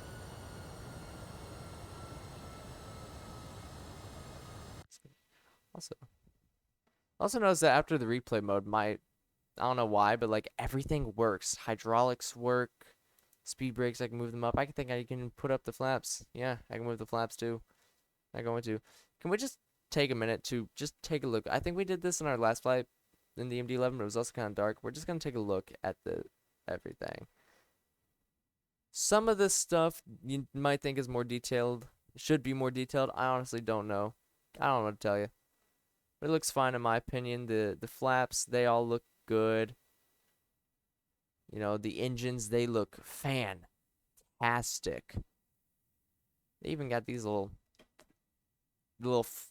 flaps to redirect the airflow. Got all the dirt and grime. This is also like a tail strike thing. Tells you, it lets you know if you had a tail strike. Kind of like the tail skid on the 727. You can see the number 2. The freaking terrifying tube of death. You got the landing gear bays. It's just, this aircraft is so beautifully detailed. I love it. I love it. But anyways, we're here in Frankfurt, and I'm gonna hop off and go to bed because I really need it. It is, as of now, 5:30 a.m. on the dot, April 4th. Yeah, I'm super tired. Like I woke up at like maybe 11 a.m. Yeah, I've been up for a while. I'm tired. And so yeah, I guess in my case, guten Morgen, and I guess in the cases of any Europeans, at least in this time of the sim, would it be guten Abend? That's good. That's good evening. I guess it does depend on the time. I can't remember how you say good afternoon. Good day is guten Tag though. Guten Tag. And to anybody else in the world, I think it's guten Nacht. I think that's good night. Guten Nacht. I can't remember. My German's a little bit rusty, but I do know one word. And that is the formal word of goodbye. Auf Wiedersehen.